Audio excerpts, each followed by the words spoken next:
at that point, a lot of those deficiencies were clearing. But if there's any hope, Irk, my hope is this. My hope is that Jimmy Butler, let's just say they did the trade, right? Just to say, um, we want to do something to make the fans happy, and it worked out, right? They won games, they didn't finish as a 10 seed. They actually lost in the second round. And we know Steph Curry getting hurt compromised the team, right? But could it be Jimmy Butler could be used as a bridge to be flipped somewhere else? Or because people going to say, oh, nobody wants Jimmy at 35. Somebody wanted it, or nobody wants him at 36. Somebody wanted him at 35. And somebody paid him. Paul George has a job at his age, you know what I mean? And you've seen the production that he did. So um I still think there's a vision where they could flip this into something. And if not, even if they build around Steph and Jimmy, it's clear the guys who have been getting carried and the guys who need to be replaced. Bruce, I need Kerr to get the fuck up out of here, and I need Draymond Green to get the fuck out of here, bro. Talk These to him. two, these two are bringing down the franchise to a level that Steph Curry is above them. I'm sorry, that he is above them, basketball wise. Jay, Like Jay, don't come the in here. Jay, the don't come in here. Hold on, Kevin. I'm sorry. I yeah. didn't mean to cut you because you're saying some great things. Hold your train of thought. Jay, don't come in here and troll and say, let the Jimmy Butler, we can flip him for somebody delusion begin. Because I told you Timberwolves in five versus the Lakers, and you haven't even spoke to me since. Okay? Go ahead, Kevin. I apologize. And I was just gonna say what they traded Russell Westbrook and got pieces back. So let's not act like we can't flip. Yeah, You it's know. only, it's only, it's only, So and Jay's a Hold on, so LeBron fan. I'm hold disappointed on, in hold you, on, so Jay. they need hold to on, hold on, hold on. prioritize. They need to prioritize.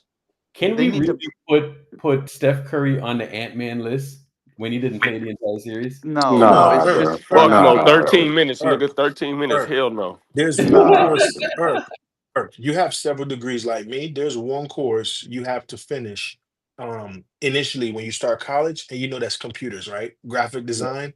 Come on now, bro. You smart. Like, how do you play 13 minutes and people are using you as a graphic to troll you in the media? Like, that's targeted marketing. You know what you're doing, bro. I don't Bro, know. We're these niggas was we're putting still putting hearing. Steph on the bench. We are still hearing the only reason why the Warriors won in 2015 is because no Kyrie, no Kevin Love. That's a Steph fact. Curry literally has been in street clothes the entire time. Right. And like people think this is the reason why I don't argue with Raptor fans. I say you got your 2019 title, no problem. But even true Raptor fans know if Kevin Durant and Clay plays, they lose. Fans were celebrating when those two got hurt. So why would I even feel insecure that the Warriors just lost? Bro, Eldad, did you see that rating that said that the Warriors were offense were 116 in the playoffs with Steph on and a 95 with Steph off? Yeah. Why should I feel bad for them losing? No. I mean, bro. th- Steph Curry's above. You put the prowess or the echelon of Draymond Green and Steve Kerr combined on the Warriors. It doesn't even touch the priority that Steph Curry should be, bro. Like these two need to get the fuck up out of here. These two drag him down. They drag him down, and I'm tired of it, Bruce. No, Like I you're don't even right. care. You're I don't right. even care how Draymond played last night, bro. The first 4 games, he had more turnovers than assists. It's the fifth series in his career where he's had more turnovers than assists, bro. Kevin, Like you're the not wrong, dude, the bro. dude doesn't score. His defending is marginal of what it used to be at best. The guy clowns around with LeBron in the offseason, right? Right, This true. guy needs to get the This nigga was fuck up smiling out of tonight. here. No, no, no, no, no, no. Listen to what I'm saying. He needs to get the fuck up out of here, bro. And so Yeah. does Steve Kerr. And to They be need to honest with both you, leave. I to be guarantee you to the be honest Warriors will with be you, better. They will to be be honest with better. you, I wouldn't mind those two things to happen. And let me tell you something. I'll say this, and I mean this not from like there are fans who they have an agenda, and so they want to be right, so they want the team to lose the way they want. That's not necessarily my point of view. My point of view is there's a lot of guys who've been doing a lot of talking, and that's why I get on Draymond. You cannot bark at everybody and then you throw the ball at Pods and he's not looking. You cannot yell at people or punch teammates and then you're throwing the ball in the inbound pass. The teammate is not looking. Like, did y'all not see how many times he's done it over the years? But Steph has been there to mask those deficiencies all the time. As Urkel would say, they say all of these things, Clay, Draymond, and then Steph get calls to the carpet. Bruh, it is just a shame. And so for me, I don't mind the coach changing. You just have to be particular when you make a change, you know what I mean? That it is definitively going to lead to, production and a good flow of offense. And then I say just don't get guys who it's one thing to go youth, but you want to get young vets that know the game, know how to read, know how to, make IQ plays offensively, defensively. And I mean, that's a whole nother story for a whole nother day. But yeah, a lot of changes need to be made. And I'm almost glad Steph was on the bench and nobody can put blame on Steph. Well, Yeah, they're I still agree gonna with do that that 100. anyway. And Yeah, they're gonna do that anyway, but we're smarter than Bruce, them, the other Doc. thing is, the other thing I do not want to hear is any disrespect on Jordan Poole because, bro, the guy averaged 30 points in the Denver series when Steph was in Yeah, street clothes, bro.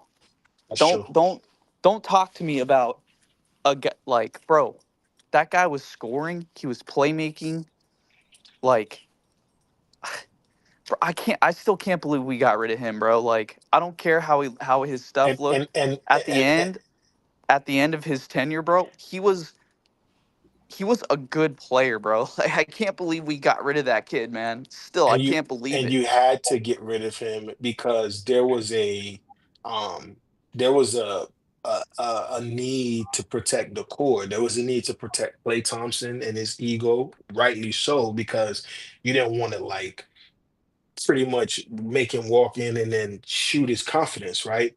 He was never supposed to be given a starting position back. I think they were supposed to cultivate him into a six man, but they wanted to give it a shot. They won, and he wanted to remain in that role. But if Jordan doesn't become a nuisance or a nuisance in the background, I think he never gets punched. You know what I mean? And we seen rumors about maybe Jordan Poole said that Draymond is an expensive backpack. I don't know if it was true or not, but man, yeah, Was he I lying mean, though? I mean, was he lying? That's what I'm saying. Was he no, lying? I'm just saying like He's $100 million backpack, bro. hundred this million this dollar backpack. let, That's let, what he let, let me is. let me tell you this is what I believe when it comes to sports, right? I do believe that some players can develop, like, for example, Julius Randle, his first two playoffs, he struggled. He's having a good playoffs, but in the way I look at it, you win against the Lakers, no defense, then you win against a compromised Warriors, but still give you your flowers, but you're like a 10-year vet. When I see a young player go into the playoffs immediately and they impact, to me, my antennas go up. It tells me that you are a great player. When I see players go into the playoffs and they struggle, unless you show all the other tangibles like Kobe did early on amidst that struggle, I don't believe in you. You feel me? So, like, when I see certain guys like doing stuff, pods and all these boys, you know what I mean? Jordan Poole balled out. He was 50, 40, 90 most of his first playoff. You know what I mean? So that's a good point that you brought up. I don't even think you got to defend Jordan Poole because his resume gonna defend himself now. It looked funny in the light, but it's because Draymond punched him. So a lot of things go back to Draymond. The Warriors having to run a specific offense to make a concession for Draymond. Steph Curry got to be off ball to make a concession for Draymond. Jordan Poole getting punched. Now we trade Jordan Poole to make a concession for Draymond. You lose the 2016 finals because you blew the momentum for getting ejected and suspended. Now you got to make a concession for Draymond. So there have been so many concessions over the years. And then people would say, oh, the Warriors can't win without Draymond. Are we saying Draymond is better than Kevin Durant? Or are we saying he was a great connector for his time in his prime? You see what I'm saying? So there's so many things need to be reevaluated. But last time I checked, man, when Steph got a competent help next to him, the Warriors are winning games. When Steph is not playing, it just looks bad. Doesn't matter if you Jimmy Butler or not. Even Jimmy Butler with one ass cheek still look suspect. You know what I mean? bro. Hey, let me tell you something. Hold on. Them motherfuckers needed to win one game, bro. That was it. Just one game, or you mean to Fucking tell me they game. couldn't? Hold on. And I'm going to include Jimmy Butler into this, right? Because in that game 4, all of a sudden I'm hearing motherfuckers are sick and all of this stuff. Yeah, Fuck that, bro. yeah. You're Pop sick out. all of a sudden. What the fuck are you sick from? You know what I'm saying? Like, we needed one game, dog. And let me be honest with you, right? We traded away Wiggs. We brought in Jimmy Butler. And I'm going to be honest with you. When Steph was off the court, it ain't look no fucking different, bro. It ain't look no fucking different. Sure, Jimmy Butler, playmaker, connector, all of this stuff. But I'm going to be honest with you. Steph Curry off the court, the team looked just about the same, right? So what am I going to say here?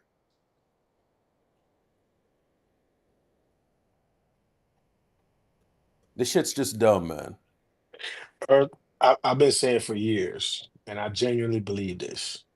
The best version of Draymond was always next to Listen. a I stiff. see some Houston Rockets fans, right? Saying Yeah. injuries, this, that, and the other. Okay. Chris Paul Oh got yeah. injured in that game 5 in 2018. Okay. All right, cool. Nothing we can do about it. The man pulled up. All right. The following year, Kevin Durant goes down with a calf strain, right? That was your chance for redemption. That was your chance for get back. And guess what you did? You fucking choked. So that's not my problem.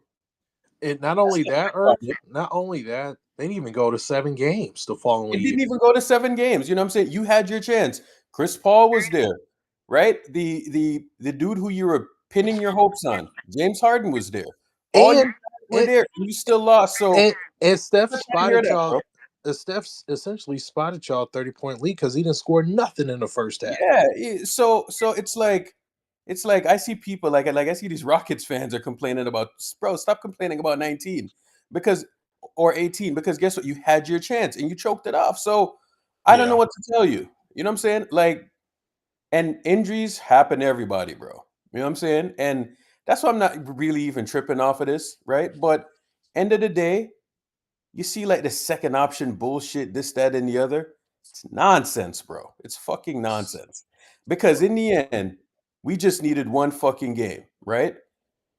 And the fact of the matter is, the man couldn't pull off one game. You know? And I thought he We're played, drawing championships. bro, I thought he played an amazing game 3. And then after that, nothing. I'm hearing that he's sick, he's this, he's that, right? Listen, everybody's a Steph merchant, dog. Yeah, and the reality is that's why when even his man started tweeting like trying to prop up, I'm like, dog, I'm a Jimmy Butler fan, but let's not gas it. And to keep it a buck with you, I don't even think he was trolling no more when he was talking about a whole bunch of Robin thing. He might have been telling the truth. He might just know, like, this I ain't trying to do what I did 3, 4 years ago because you feel me, it cooked me. But at the Listen, same time as saying that, listen. I think if Steph is out there, right, he would have done enough, right? Like I oh, think yeah, he I showed agree. that in the earlier rounds, right? But fuck, bro, we just needed one game, you know. And in a way, I'm kind of annoyed that of the output and all of that. But then I look at the roster around him, right? And I'm gonna be honest with you, bro. The only person alive that can make that roster work was in street clothes last night. You know what I'm saying? And he did make it work, right? But it's like we just gotta keep him healthy next time around. You know what I'm saying? Uh, but my concern going forward is what are they gonna have, right? What's Kaminga gonna do? What's Irk, Kaminga gonna do? you know what?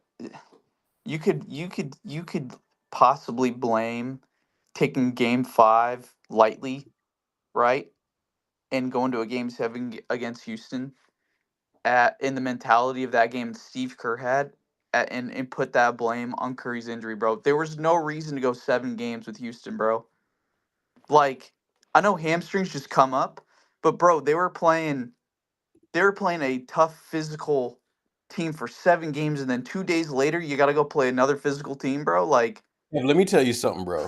Another thing it's too, it's that mentality, bro, that it literally Let me tell you fucked this, our bro. season, bro. Like When real quick, when Eric. you You know when you when come in, you know when the war attrition actually started. It started way before the playoffs, bro.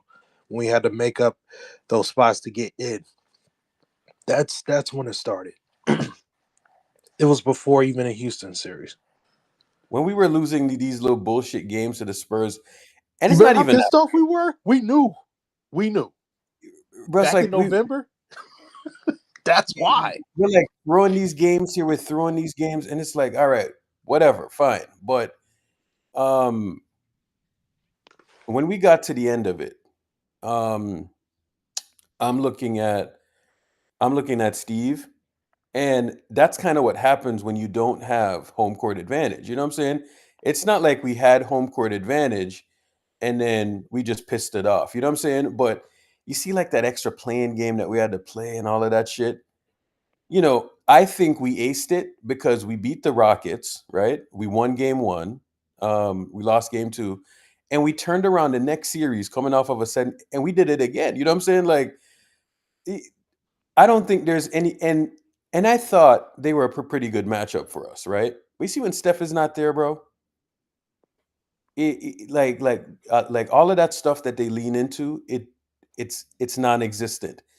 And it's so funny that, you know, we bring in this second option, right? And I think Jimmy is like an all-time performer, right? Like, and you watch what he was doing in the Eastern Conference and all of that, right? But the same thing that Kevin Durant struggled with was the same thing Jimmy Butler struggled with, right? Like in the end, if you sit there and you have all of these non-shooters and these non-spacers around you, bro, this is kind of what's going to happen. You know what I'm saying?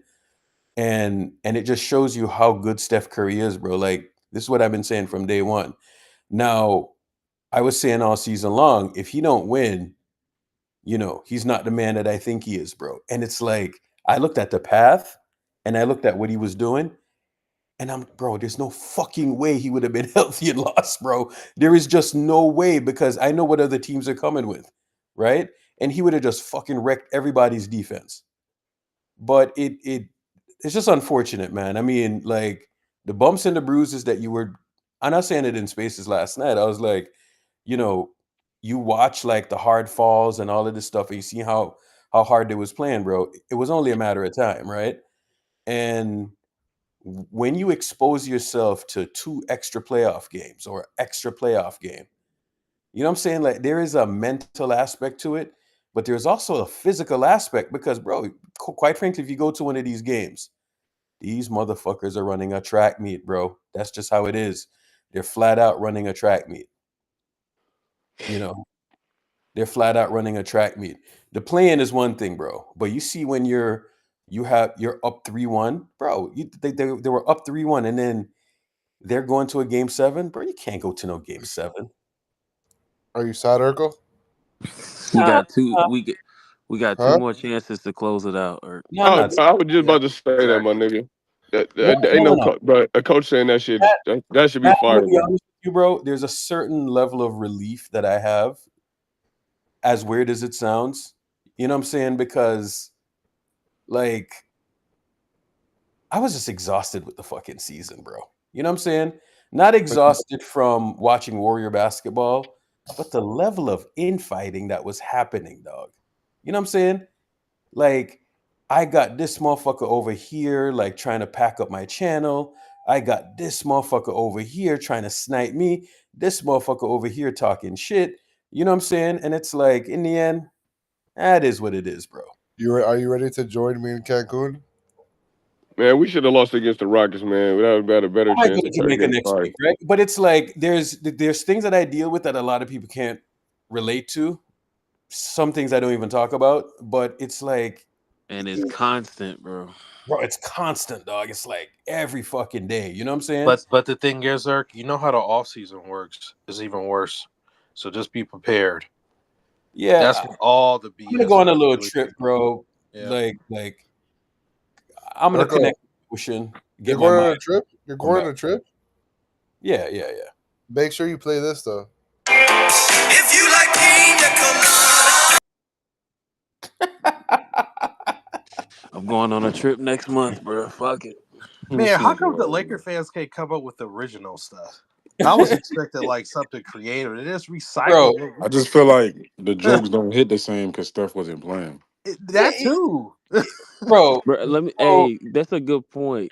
Hey, is anybody on stage gonna celebrate the same if LeBron had fell down in Game 1 and the Lakers still lost in 5? Y'all gonna celebrate the same way or no? They were they were down in the series, right?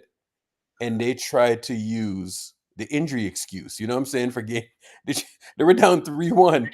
Yes, and they were getting like clobbered, right? And I'm not saying that LeBron didn't get injured, but boy, did he look like he ran into Dante on purpose. You know what I'm saying? Bro, we found out about the injury after they already lost. This You know what shit I'm was saying? over. Yo, The shit was that literally over when we That found man out looked about like it. he ran into Dante, bro. Like, let me run into him real quick and say I got hurt. Bro, I'm pretty sure he got hurt because his knees looked like they buckled. You know what I'm saying? But that man ran into Dante. Bro, I'm not trying to hear it, man. That I'm shit pretty came sure he out got after hurt, the bro. series But was over. the way that he ran into him, dog, it almost looked like he was like, you know what, bro? I need like an excuse. You know what I'm saying? There's always an excuse with the Lakers, but if the Warriors, hey man, you was out there, you lost. But they even doing it with him not being out there. That's what's cracking me up. It's like, yeah, you still lost. I'm like, Steph didn't play, so what? You would have lost if he was there. It's like, you know, I can say the same thing about any other I'm not, year, but bro. you know, Next Warriors year, doesn't apply. next year, I'm not being I'm not gonna do the knowledgeable shit. If somebody come to me with some Lakers stuff, bro, no, y'all just ask, bro. You lose it regardless.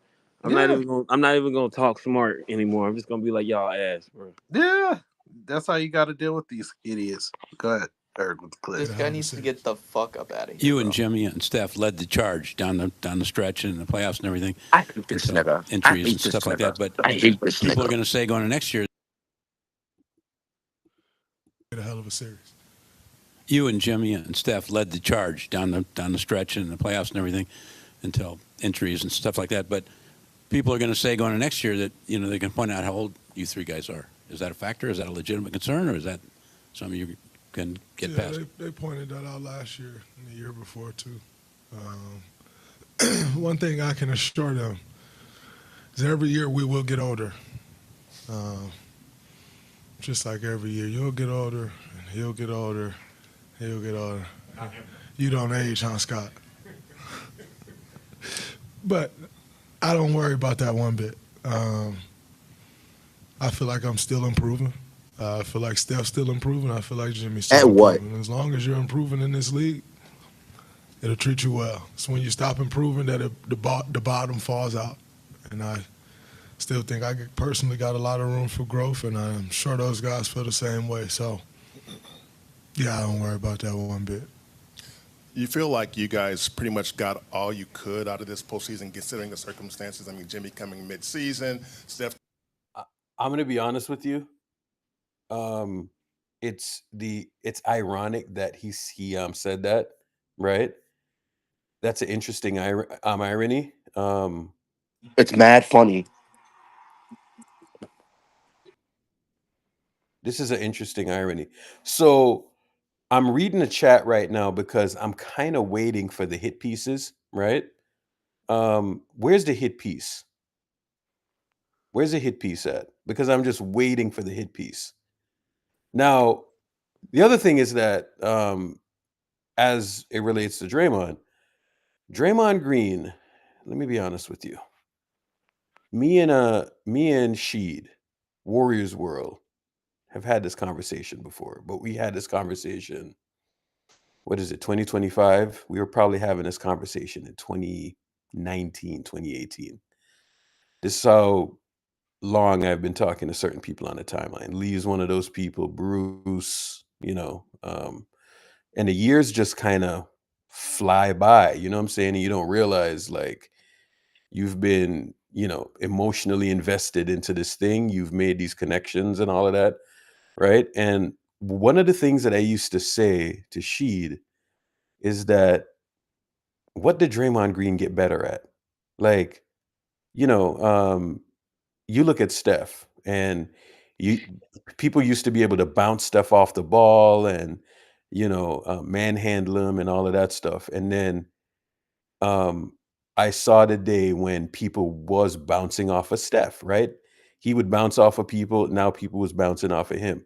So you can just point to that and say that's something tangible that that Draymond that Steph got better at. Now, if I were to ask you the same question about Draymond Green, what would you say? What would you say Draymond got better at? Bro, I would nothing, bro. counter with He saying getting checks. what's the reason for Draymond getting better at anything offensively? If you go through a stretch of playing with prime Steph and then KD, and then you still got Clay, and then you got Jordan Poole and all these other guys, like why should he? Why No, it should ain't he? about why should he. He got worse That's every No, my but single I'm point. asking. year. No. But if you were to point out something in his game, right? And I will never sit up here and shout from my microphone about how smart I am. You know what I'm saying? That's just not who I am. I just know I'm smart, right? But I don't got to tell you, right? But I'm asking because this might be a blind spot. What did Draymond Green get better at? Not a damn thing. And for Nothing. every player that we lost, he's getting more and more exposed. Yup. Bro, we don't have Klay Thompson and Jordan Poole and all these other dudes no more. We don't have Kevin Durant. It's just Steph and Draymond. When he's on the floor, they don't guard his ass. And everybody knows this. Yup. His playmaking got worse. His shooting got worse. His finishing got worse. His defense got worse. And his contract went up. And he's still an asshole. He's a vet on the team, bro. His attitude got worse. Yeah, Do this y'all is remember how nasty that Magic game was? Was that last year, bro? Yep. Listen, Come on. bro. His attitude got worse and his Bro, contract went up. So all of these things got worse, but his contract went up. All I right. always got to ask the question, man. I'm like, what did he get better at? Because there were points in the series and that game 3 notably. And I told y'all, I was like, the more the games go on, is the less chance. That game 3 was our best chance to win. You know what I'm saying? yeah. And we just, bro, like you watch Steph yesterday, right? And you watch Steph go out there and you say to yourself, like, fuck, we could have we had a chance, right? And we just needed to, tag Steph in. I was kind of saying it the whole time. And it's like that game 3, Jimmy, and in one sense, I'm annoyed with Jimmy, you know what I'm saying? But in another sense, I'm not. I'm highly Because annoyed with Jimmy. I'm not gonna lie. here's why I'm not annoyed. Because this team, even if you say you put Kevin Durant on this team, right? Say you put Kevin Durant on this particular team. All right. Okay. Give me the best player that you can think of that you could get to put on this team. I would probably put Kevin Durant on his team. Jokic on this team. So if you put Kevin Durant on this team, if you put Jokic on this team, give me a top 5 guy that you could get to put on this team. I would if it was anybody, it'd be Jokic. Bro, let me tell you something. Kevin Durant, Giannis, name any guy, the best possible guy that you could put on this current team and ask them to win one game against that Minnesota team. I am not positive that they could. Jokic Wow. could. Jokic could. Jokic could win one game. Are you sure? Jokic Yes. could win one game. Yes. I You can. remove Jimmy Butler, right? I would put. That's a bet I'd make. I'd put a lot of money on that bet that Jokic Hold could on. win us You 1 out remove of Jimmy 4 Butler. games. Hear me out. Remove Jimmy Butler. Put that star in, right? Remove Yeah. Jimmy Butler. Put that star in, and you say to yourself, could that star without Steph win? Based on the Steve Kerr dynamics, the roster, and the system, you think you could put another player on this current team and ask them to win? I One think game? Yeah, one come on. game for Jokic, yes. We're not even bro. saying that series. Jokic could win one I'm game. not. I don't think the series, but we just needed one until Steph got back, Bro, and bro. I think we could have won And one you because have to build in, right? You have to build in every fucking bullshit that Steve Kerr is doing, right? All right. I don't understand how you start a front court of TJD, Draymond, and Jimmy Butler, and you expect Jimmy Butler to go out there and have like an outlier game, dog. Like, seriously? Yeah. yeah, no, Yeah, you that's setting horrible. yourself up for disappointment, bro. This is what I'm saying. What So lineup did he start in Game 3? can you imagine putting Jokic, TJD, and Draymond out there? Bro, Nah, that's Whoa, crazy.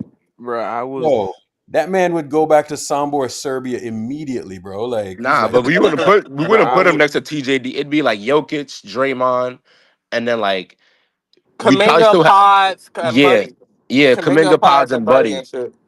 That's so I think we could get one game with that That's lineup. are actually you a sure? decent lineup. Give me We that could lineup right I now. was. I we could get one Give me game. that lineup No, right no, no, now. bro. I was going in on Draymond all yesterday, and then I saw one of my homeboys. He was like, "Man, y'all realize that we don't win that Rocket series without Draymond and blah blah Bro, blah blah blah." And then I fuck was like, "You Draymond. know what? I guess that's the reason why he's still untouchable because he can have performances like this, and then I guess what happened in last round is still makes him invaluable because." He was like, "Oh Yeah. man, the fan base is all emotional. Like we can't get rid of But John, Draymond." John, let me ask you this question: you think if we got 2 or 3 dudes who could replace what Draymond did and give you something offensively, we still beat Houston? Yeah. Yeah. Yeah. Yeah. I mean, bro, for $25, I mean I said $25 million, we're making a lot of concessions for you, bud. Yeah. I don't know why we keep doing Way and too many concessions, he man. shits himself for 3 games, shows up once, and then we just give him the praise for it. He has the best PR of all time. If But the Draymond thing, had a jumper, this probably wouldn't even be a discussion right now. the, It, the w- thing it is, wouldn't. the thing is too with Draymond, right? It's the stuff with the refs that's cost us games. Like all of the antics, it's just not worth it, bro. It's not. I knew the series was cooked when this nigga started talking about being an angry black man. Soon as that happened, when was that? Like game 3? Yeah, I I'm being don't know what so the hell he serious had though. going on. Like I'm being so serious. Like was That that was the game game. 3? That was the game he lost us too. He He That tried lost was to us game Yeah, that 3, game. right? he tried to yeah, he Yeah. distract lost us the people. Yeah, game, as and soon as then that happened, I ain't have a good feeling about the He series, tried to bro. I'm not distract. gonna lie. he lost us the game and tried to like gain sympathy or something like that. What the fuck was that, bro? Yeah, game 3 was a must win. Yep. We should send him to LA. LeBron can make him better. You know when Yeah, Yeah. let's send him to LA. LeBron is bro, a floor raiser. Send him over bro, there. Yeah. I'm gonna be honest with you. Like sometimes like these racial incidents happen, right? And you're like, God damn, that's kind of fucked up. You know what I'm saying? And I'm gonna be honest with you, like it made me want to put my MAGA hat on and join in. You know what I'm saying? Like that's You Yo, wildin'. Nah, you wildin'. yo, He Oh. wildin'. yo, Wait, word. hold on, hold I on, because see, I'm He not y'all, gonna said he was say gonna join no, nothing. no, in on the no, racial no, no. discourse. See, I'm not y'all gonna about to say jump. nothing. Y'all about to yo, jump into Hey. what I dog, was I gonna swear to say was God, defend. like that's how pissed off I was, bro. Like it pissed me off so much. It made me You wanted not, to go full MAGA? Irk, bro. Irk, how many It Irk, fucking pissed me off, dog. Yo, how That many I'm fucking weak. pissed times me have off. you watched Draymond literally just say, "I don't care about the game anymore. I'm finna get thrown out because I'm pissed off." Like, Yep. bro, you fit the description of an angry black man, Bro, bro. that's Like, what I was. That's what I was saying the day that he said that shit post game, and I understand like Irk and Shadow was like defending him because he's on the team and shit. But I was saying I don't know why he over there chatting. He is an angry black man. Like you're always doing angry shit, nigga. So I don't Like, know. like I said the other day, if Miss Esquire is not defending you, you think you done something wrong. Yeah, you Like, always doing some angry shit, fuck nigga. That's and I don't want like why would you go out it's there and say so that? selfish, bro. I'm telling you, it's just Trying to so paint me out like it. selfish, And then man. mind you, while he's saying it, he looked mad as fuck. So it don't even help his case. Cause It's the same thing with Ricky G, bro. It's the same thing. He yo, just like trying to disarm niggas. yo, he was like Bro, pacing back and forth and shit while he talking. You know he mad. Cut me off at the knees. He wanted to knock some shit out. That's Right. what I'm saying, bro. He wanted to slap something. Oh, Bro, that shit is so lame, bro. This nigga that's how Dre, angry that bro. shit made me, bro. And it's like, I'm a black man, bro, and it's like I am sympathetic to all of that shit because I know what black people deal with on a day in day out basis. But you see, when you dropped into that context, bro, it's almost like it pissed me off. Like, are you really trying to do this, bro? Like, we're dealing with like real shit, and you do something stupid, and you try to fucking deflect like that. The boy who cried wolf. It made me so angry, dog. Yeah, Okay, it, okay, it, okay, it takes away the value from the shit, to be honest. Because 100%, bro. 100%. when okay. It's real like you're. It's people like go you're. through shit like that, It, and then you go It's ahead, like my you fault. wasted. It's like you wasting the play. It's like, why you even doing that play there, bro? Like, ain't nobody Exactly, gonna fall for that shit, man. Okay, exactly. I hear your anger right now. Okay, we all in here angry at Draymond. So okay, if this nigga comes back and if they ask Steph like in media day next year or some shit like, yeah, I gotta have my guys back. Is there gonna reach a point to where you gonna start getting angry at Steph for defending this nigga or Yeah. like I mean, like I'm kind of reaching it already, to be honest. Like the whole point is for Steph to be better, and not for Steph to be better, but for Steph to win more. So if Steph is gonna continue to enable Draymond to bring him down for $25 million a year, I don't know, man. are you gonna Like start getting angry at Steph or I no? might. Well, I might. It's either I'm gonna get angry at Steph, or I'm just Yeah, gonna this for lower the everybody. expectation for Steph.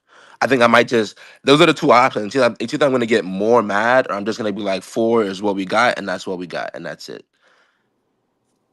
But It's that's are the two options for me. You know the wild part about I think you got one more in him. Pause. bro, the last All right, the bro. year, right? This last year, the last two, so 23 and 24, okay? I was just looking at the landscape of the league and I'm like, bro, this shit's right there. You know what I'm saying?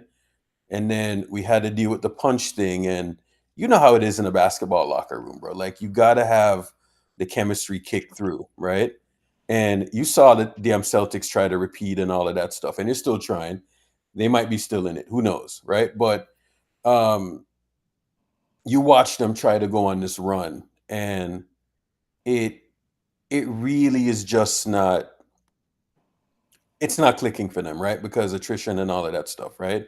So imagine that you're trying to deal with the attrition, and then all of a sudden you're dealing with somebody who just punched somebody else, right? And now all of a sudden that connectivity that you need, it's not there anymore, right? So that connectivity is gone because this dude punched, right? And then you got the young guys looking at Draymond with 10 heads, right? So it's like, y'all are setting this example. Y'all are making all the money, but I'm supposed to follow what you do, and you're over there making all this money, and you're doing the stupid shit that you got paid, Exactly. right? Yeah. That's the On first and thing, off the court.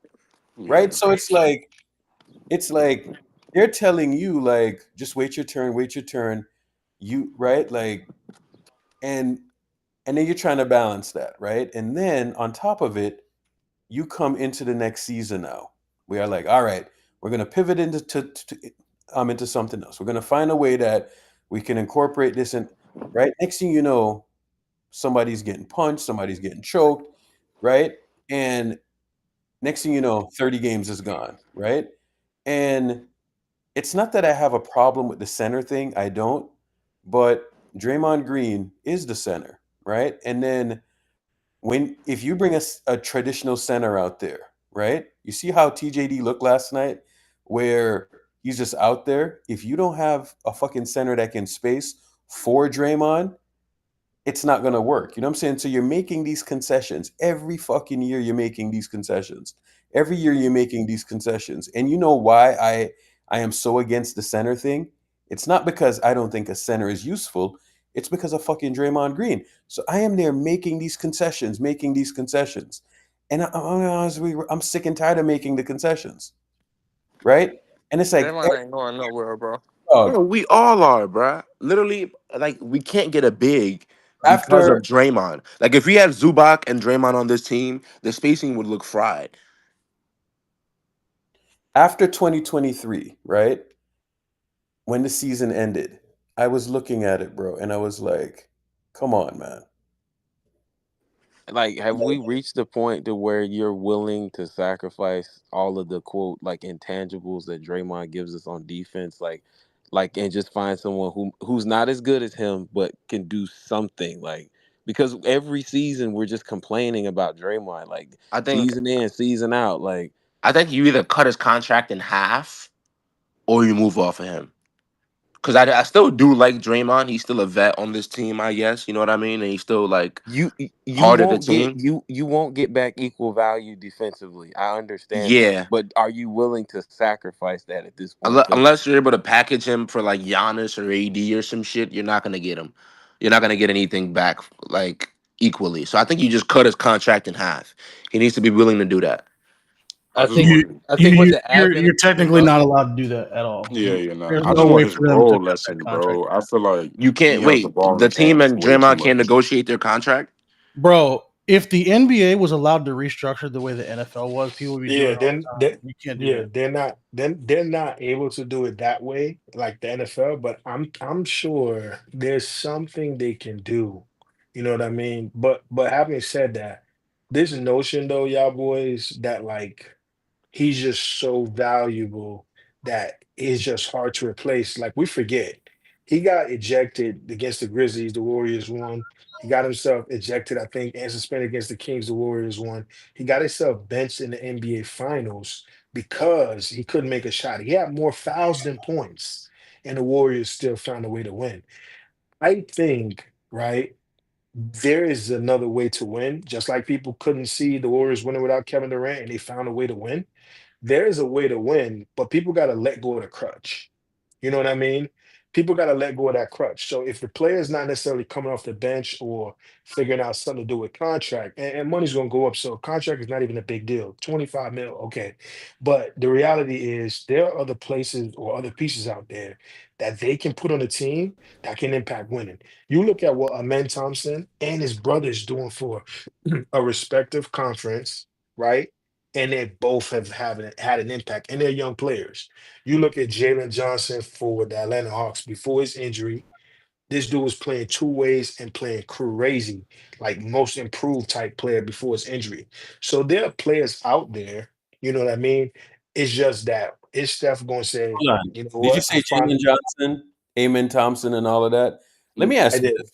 There's Yeah, Like, no point. Do not bring him here. That's just Say it, JK Urkel. 2.0. Say yeah. it. I already know what Eric about to say. Eric, say it. do Go they ahead, fit Eric. the system? Listen, is he?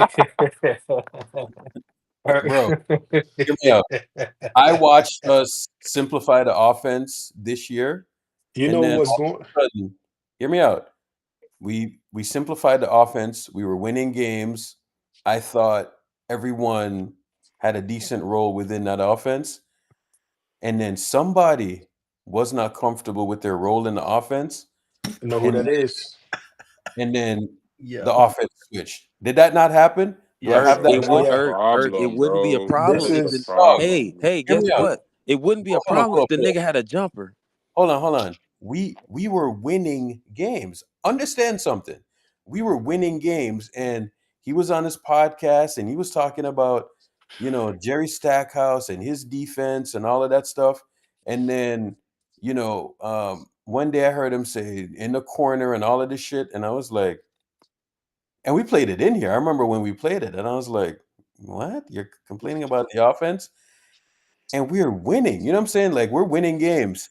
And, you know, you see, because we called like the early winning or whatever, people were like, ugh, I don't care how good these niggas are, blah, blah, blah, blah, blah. You know what I'm saying? And and um and people earlier in the year, they didn't care, but then they switched up the offense now, right? And then you're back, bro. Let me tell you something about this motion offense shit, right? It's difficult to play in. You know what I'm saying? It's really, really difficult to play in and find a cadence. It was even difficult to play in when when you had capable guys in there. You know what I'm saying? Like, it'll work, but sometimes it don't work, right? And then when you have somebody that is the focal point of it and he's deteriorating year by year by year, right? some of them things that you do, it ain't gonna work. You know what I'm saying? And they switched up the offense, right? And we saw young guys just playing well. We saw Buddy Hield playing well, right? And they were doing their thing, man. They were beating high level teams, and then the shit just changed. Is Al Horford complaining about being in the corner like Draymond earlier Bro, he this got a year? burner, nigga. He ain't Nah, complaining. because Al Horford developed a jump shot That's what I'm from saying. He beyond the got a arc. burner. You can't No, leave that nigga because I open. asked that question because if we switched up our offensive scheme to cater to Draymond, why can't Draymond add some more to his game to be effective in what was already working? Why do we have to go backwards just so this nigga can feel good about himself, bro? Like, You heard him though, man. He's improving every year. I mean, He out there pushing propaganda. He ain't improved shit. Why he out there just Bro, saying fuck shit? that nigga, my nigga. You know what I'm saying? Like in the hood, right? Every time it's this nigga like Draymond in the hood every day. If you go play basketball outside, it's a nigga like Draymond every day, bro. They just always talking crazy and they suck. What? Dead Just be out there trash. fouling. Yeah, just be out there fouling niggas and talking crazy to niggas, bro. It's a nigga like this in every Then, hood, then, bro. then, then he gonna go back to the car and grab that fire. I'm that ass though. It's a nigga like this in every Nigga, hood out they prime. They used to be nice. They not nice no more. did They just anybody talk ask Kerr crazy. last night why JK only played 32 minutes? Man, fuck Or that, bro. they gave that motherfucker Fuck softball that, questions? bro. I mean, they were down We don't, 3-1, bro. Like, we don't even it was care, over yeah, at that bro. We point. don't even care, bro. I just got to look at this shit, bro, and I'm like, can this work? Can this work? It can work. You just got to pull the Band-Aid off. You know what I'm talking about. Hey, so I move on very quickly. We lost. We over with now. So what's the trade looking like, man? I need to get to that point. The Hell yeah. trades. I need everybody gone. I need everybody gone that can't make a decision as fast as me. I'm That's firing up what I need. Fanspo right now. Ooh, I and need everybody gone there. that reminds me, because I asked this question last night. Yo, what if in another world they almost run back this exact same roster? And the reason why I'm asking this is because we were sitting up here saying that, the West is wide open and we can win the title if we're healthy. What if they run back the same, damn near the same roster? You might lose like one or two pieces here or there. Are you gonna be okay with that? Nigga, No, I don't think there they is do not a that. different We world, just, nigga. They could I do don't that think they shit do that. in we this fucking just. world on some I dumb think shit. honestly, we need a 2 guard, right? That can play defense and put him next to They Steph, don't do and then that. we gotta stop with the traffic cop shit. I think that shit Oh, is just past his Th- prime. there's not a world where they run this back, John. Respectfully, And there's Mike, not a Mike, this world. world, y'all don't think they will run this shit back? Just like we No, thought no, JK was no, gonna start. no. you, We you thought know why JK I would don't. start. JK would get more You know minutes. what? You know why I don't? Because just like how all these NBA players or former NBA players are just like going, they're just barking at the Warriors organization. I just don't think you can see Steph Curry not play. Like we seen Jimmy Butler miss a playoff game, the Warriors didn't miss a beat. We seen Steph Curry miss playoff games, the Warriors look like a lottery team. There's no way you can justify bringing it back. Buddy Hill, as good as he's been for his contract, he's not a starter. He's not even a makeshift Bro, starter. And the only way he's a makeshift starter is if he's playing next to Steph and another guy. The Bruce, moment Steph, yeah, Buddy Hield, I don't think was ever meant to be a starter. Okay, yeah. Nope. I don't think he was ever meant Yeah, to be a starter. I think he was meant to be like a seventh, eighth man. You know what I'm saying? I don't think yeah. he was ever meant to be a. I think Like, at that role, he's here's perfect. here's Mhm. bro, what we I can't expect these motherfuckers to do nothing, bro. here's what I thought. Right. So here's what I think the idea behind Buddy was. Klay Thompson, you don't want to take a bench role. So here's what we're going to do. We're going to get somebody for half the cost and put them in the role that we intended you to be in. That was Buddy Hield. You know what I'm saying? And in theory, actually not a bad idea, right? In theory, not necessarily a bad. We got Game 7, buddy. Not Yeah, we did. not a bad idea, bro. Like in theory, I don't think if you put Buddy in that role, it's actually a bad idea. I think a lot of people was thinking like, yo, we got Buddy Hield off the bench. It's unfortunate, but Clay was never gonna come off the bench. You know what I'm saying? He was never gonna accept the bench role ever. Right. And I don't think he should have came off the bench, to be honest with you, because the alternative Was Pods. was Pod, right? Yeah, I'm gonna be real. I would in Clay's position, I understand because for I Pods, it's kind of 100% crazy. understand Clay at this Yeah, point. If I'm like, I love the game that Pods had yesterday, but fuck me, bro. No way, no way. If I'm I'm telling Clay, you. I'm He telling takes you. that wasn't coming fucking off the bench for Jordan Poole, so he definitely wasn't coming from Pods. get the I fuck always out of say here. this, right? Like, there's some times where I watch some people, and it's like the only reason why you're putting up stats is because the ball is in your hands. You know what I'm saying? That was Pods yesterday. Um, that was Pods yesterday because there's nothing Pods was just there's certain guys, right? And you really got to have an eye for this, right? Like there's guys when they're out there and they're attacking, right? That you have to send extra shit at them because they're just gonna fuck you up, right? I think Pods was just happening to make buckets. You know what I'm saying? So he can't be as effective if the game or with the game coming to him. He has to, keep the ball in his hands. So is that what you're saying? Oh, This is the reason why Steph Curry is greater than a lot of these players and these superstars because he don't need the ball to be impactful. Yeah, If yeah, Draymond, no, no, no. It's not even that, bro. Like you look at Ann Edwards, right?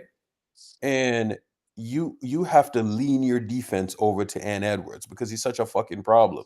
You know what I'm saying? So there is like a threat of a player, right? And there is a threat of Ann Edwards, and that threat, right? That threat is is going to make the defense press up on you, right? Did that defense ever really press up on Pods? No, no, it didn't. nah, no, because no. they don't care if he I'm telling scores. you, Pods played with no pressure yesterday because he knew that he was Yeah, defeated. Like yeah, Yeah. he could So not replicate that in no other playoff game. so it's like nah. like are here's a better term for this. Are you going to make the defense bend? You know what I'm saying? Like when Ant had the ball, you're like, fuck, like, should they press up on him? Should they give him room? You know what I'm saying? And it's like, does Pods make you say, fuck, this nigga has the ball? Pods, No. Nah, Pods, they Pods don't give should a fuck. Pods, No, Irk, you Pods. Man, what definitely the make me fuck? say that. He should never Irk, be a he, starter. Irk, yo, he. Hey, Pons definitely make me say that, bro. hey, you know what? They probably saying good shit. Pods has the ball. Like that's probably the game plan at that point. Right? So it's like, sure, he does all this connecting and all of this stuff, right? But like I know there's some people in the organization that are going to look at that game and they're like, "Oh, that's a bright spot. We can work with that going forward." And I'm like, Steve really?" Kerr already said it. He said he wants Pods to take way more shots next year. But He what, said Yeah, it. what's but what's but the bright spot? Dribbling in the you shouldn't traffic and want picking that. the ball up? Yeah, you shouldn't want that. And my biggest gripe with Pods is you wearing a headband thinking you Jack Harlow and you shooting pre-game warm-ups, free throws from like you shooting half-court threes, but Fuck does he think he is? in the game you seeing ghosts. And my biggest thing is my biggest takeaway, and this is how you can read players. When you yelled at like Wiggins. Wiggins, that was one thing, right? But then when I see you yell at another dude, and then I see like you looking off Steph, you looking off, you know, different dudes. I don't know. Like I feel like he's been protected this season. Like I seen Kaminga go tunnel vision and get benched for it, and I see Pods like almost get praised. And to me, one proved when it mattered most, when the Warriors needed another look, one proved unstoppable. The other one proved like, bro, you're not really that good. So my whole thing is they could even move off from Jonathan Kuminga if they want. That Paz is not untouchable. He should Yeah, not be used A as quick a I question don't for understand. y'all. I don't understand. I personally think that literally any decent, halfway decent NBA player can do Pod's job. Like And his another thing too, this majority of his GP. job is that ass just hustle, like just trying mad hard. Like he rebound mad hard because he try mad hard, and just pass the ball to Steph. And No, half the time he barely do that. but Gigi, people get bamboozled, right? Because they look at rebounds and automatically equate it to greatness. Rebound can mean I'm not playing point of attack, meaning I'm not on the perimeter, so I am camped out. Exactly. I'm And camped out. and mind you, he's getting hidden. In a Rocket series, he was guarding Fred for a minute. Fred started torching his stupid ass. So what they do, they hide him. They started switching up Fred's looks. Bro, I'm gonna be honest with y'all boys. But when When JK Jordan goes out there, they put JK on Ant. when Ain't no Jordan hiding for Poole JK. when Jordan Poole was on the team before they won the championship, and even the year they were the defending champions and lost in the playoffs, I don't remember them playing this janky zone to hide Jordan Poole. Jordan got Exactly. fried on his fucking own. Exactly. They stayed in that man. I think Eh, Jordan just wasn't connected. He just didn't want to play with Draymond no more. Yeah. They stayed in there and this is what it is. You get what I'm saying? So I don't know. I don't dislike Pods. I still think he a good player, but the way they treating Pods is like they treating him like he's like, I sum it up like this: we're making concessions for the wrong people on the team. yes, Bro, yes, That's just all. bro, precisely. Steve Kerr told this man that he was going to replace Klay Thompson while Klay Thompson was still on the team. Bro, I ain't gonna lie, Bro, like, you know, the front office, matter of fact, the front office was actively trying to re-sign Klay Thompson, and Steve Kerr was talking to Pods like he was the starter next year. And the same day, the day that happens to be an elimination game, and a leak comes out that he's mad that JK quote was passed like looking off Steph in a elimination loss. He says he doesn't want Pods to pass up a single shot next year. how many times have Paz looked off Steph this year? Bro, I'm telling you. How many times did Paz just can make the simple pass regardless of who it was? But you know, Exactly, bro. you know what's so ironic about Pods? He was looking off Steph the entire regular season, but couldn't do that in the playoffs, bro. That confidence was completely shot. I hope he was humbled. Bro, like on some real shit, like let me ask y'all, do y'all think if Kuminga would have got more minutes, we could have won this series? Or we could these 3 games that I mean, he got the minutes. He got the minutes this series, but it doesn't matter. Like, Yeah. you know what I'm saying? Like, why you saying he got the minutes and when he got less minutes than GP2 and Pods? There's 2 things that lose you this series, right? One is you can't generate enough offense, right? Without Steph, they just could not generate enough offense. And so, like, people are like talking about the Jimmy injury. I don't know how much that affected him, but we got enough offense from him from one game, right? And we weren't able to get enough offense from him after that. So the Steph Curry factor is very real. However, the fact, of course. However, being able to stop them defensively it's kind of a nuanced thing because in 3 games of that series, I saw one dude guarding Ant in the first half and another dude guarding him in the second. Who was the best person guarding him? Shit was weird to me. Who was the best person guarding him? All right, the first half, you already know who's guarding that nigga, bro. Okay, so you're telling me JK? You telling me JK playing 13 fucking minutes in the first half and it don't got nothing to do with us winning or losing? Bro, what I'm saying is you're not winning that series if you're not able to score enough. That's what I'm saying. I'm not. Nigga that was scoring the most playing 13 minutes in the first half doesn't affect the outcome of the game. Bro, the nigga that was scoring the most coming off the bench, the 4th player. I'm just asking this question. You know how I feel about Jonathan Kuminga. Jonathan Kuminga's not winning us that series, bro. Yeah, but Butler didn't play well enough for Golden State to win. Whether Kuminga played 48 minutes or 12, Butler was trash the final 2 games of the series. Agreed. So this nigga not starting in the first half or second half didn't have no effect on the game. It had an effect, but we understand that. I'm like, but not enough to win the game. I'm waiting for somebody to explain it instead of just saying we couldn't win because we don't have Steph. It had effect, but not enough to win the game. We couldn't get a lot. There was a lot of times where we couldn't get stops. They went on a lot of runs, and we just couldn't do it. We were overwhelmed because of the fact that they had Rudy Gobert in there, and Draymond couldn't do nothing with him. They had Julius Randle in there, Draymond couldn't do nothing with him. So regardless of whether we would have started JK and even made it a more competitive game, down the stretch, we would have still struggled guarding these guys because we just don't have the size on our team to do it and the defense on our team to do We it. got the size. This nigga. All right, never mind. All right. Okay, yeah, but hold on. I want to make a point about Golden State. Hey, Brandon, what's up? So this conversation, a lot of the conversations people are having about Golden State in the offseason, they're dishonest because when a business runs into trouble, there's two kinds of issues. There's cyclical and structural. And so in 2021, Golden State had a winning formula. The Warriors could win a title playing small ball. Steph Curry was still in his prime, near his peak. In 2021, Golden State needed better players. Their issue was cyclical. The model of playing small ball worked in 2021. The issue Golden State has now, it's not as simple as having better players. The entire way of building a team that Golden State uses, the idea of playing small ball, is broken. The Warriors' business model is structurally broken. Steve Kerr is not the right person for this team moving forward because the Warriors cannot play small ball and win anything anymore. When people say, well, the Warriors could have won a title this year if Steph Curry was healthy, Golden State was not winning a title with 35-year-old 6'5" Draymond Green at the 5.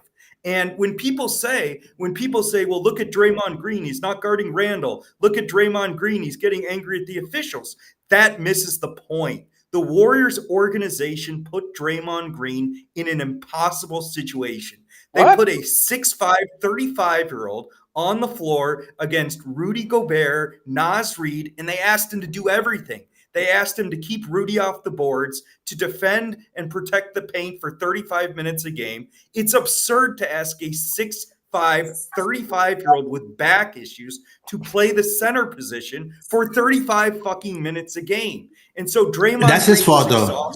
Well, hold on. Draymond Green was exhausted. That's his fault. Draymond Green was exhausted. Jumper. He wore down. And so because Green was exhausted and he wore down, that's why he's losing his temper with the officials. That's why he got obliterated by Randall yesterday.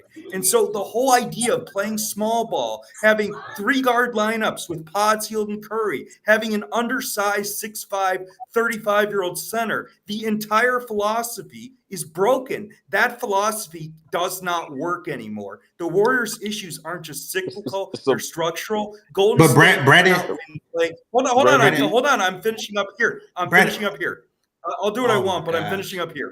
Golden State cannot win a title playing small ball. They need more positional size.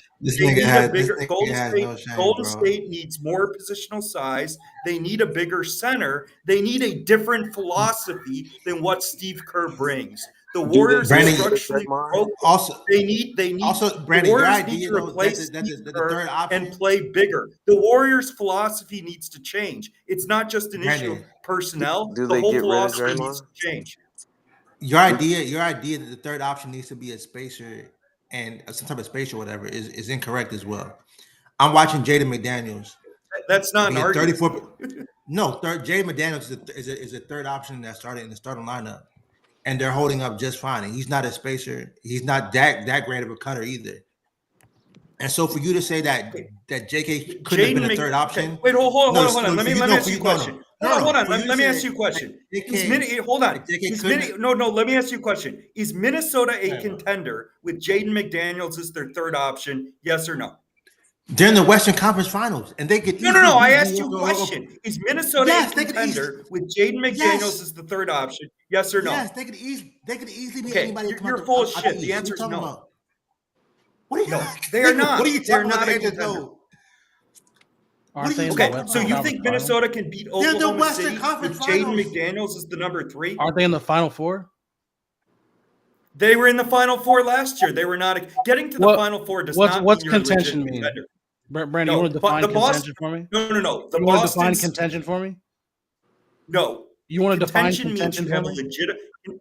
Contention means you have a legitimate chance to win a title without major injuries occurring. The Dallas Mavericks in 2022 got to the conference finals. They got destroyed by the Warriors. That team was not a contender with Luka at age 22.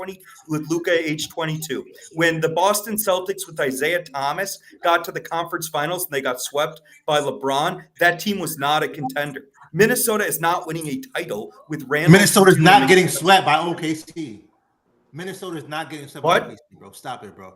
Minnesota is not getting swept by OKC. That's not happening. So I didn't say Minnesota's getting swept. So let me ask. Let me ask y'all. How many contenders Minnesota's do y'all not think? winning a title with Randall's the 2 and McDaniels is the 3. How many contenders do y'all think we get per season?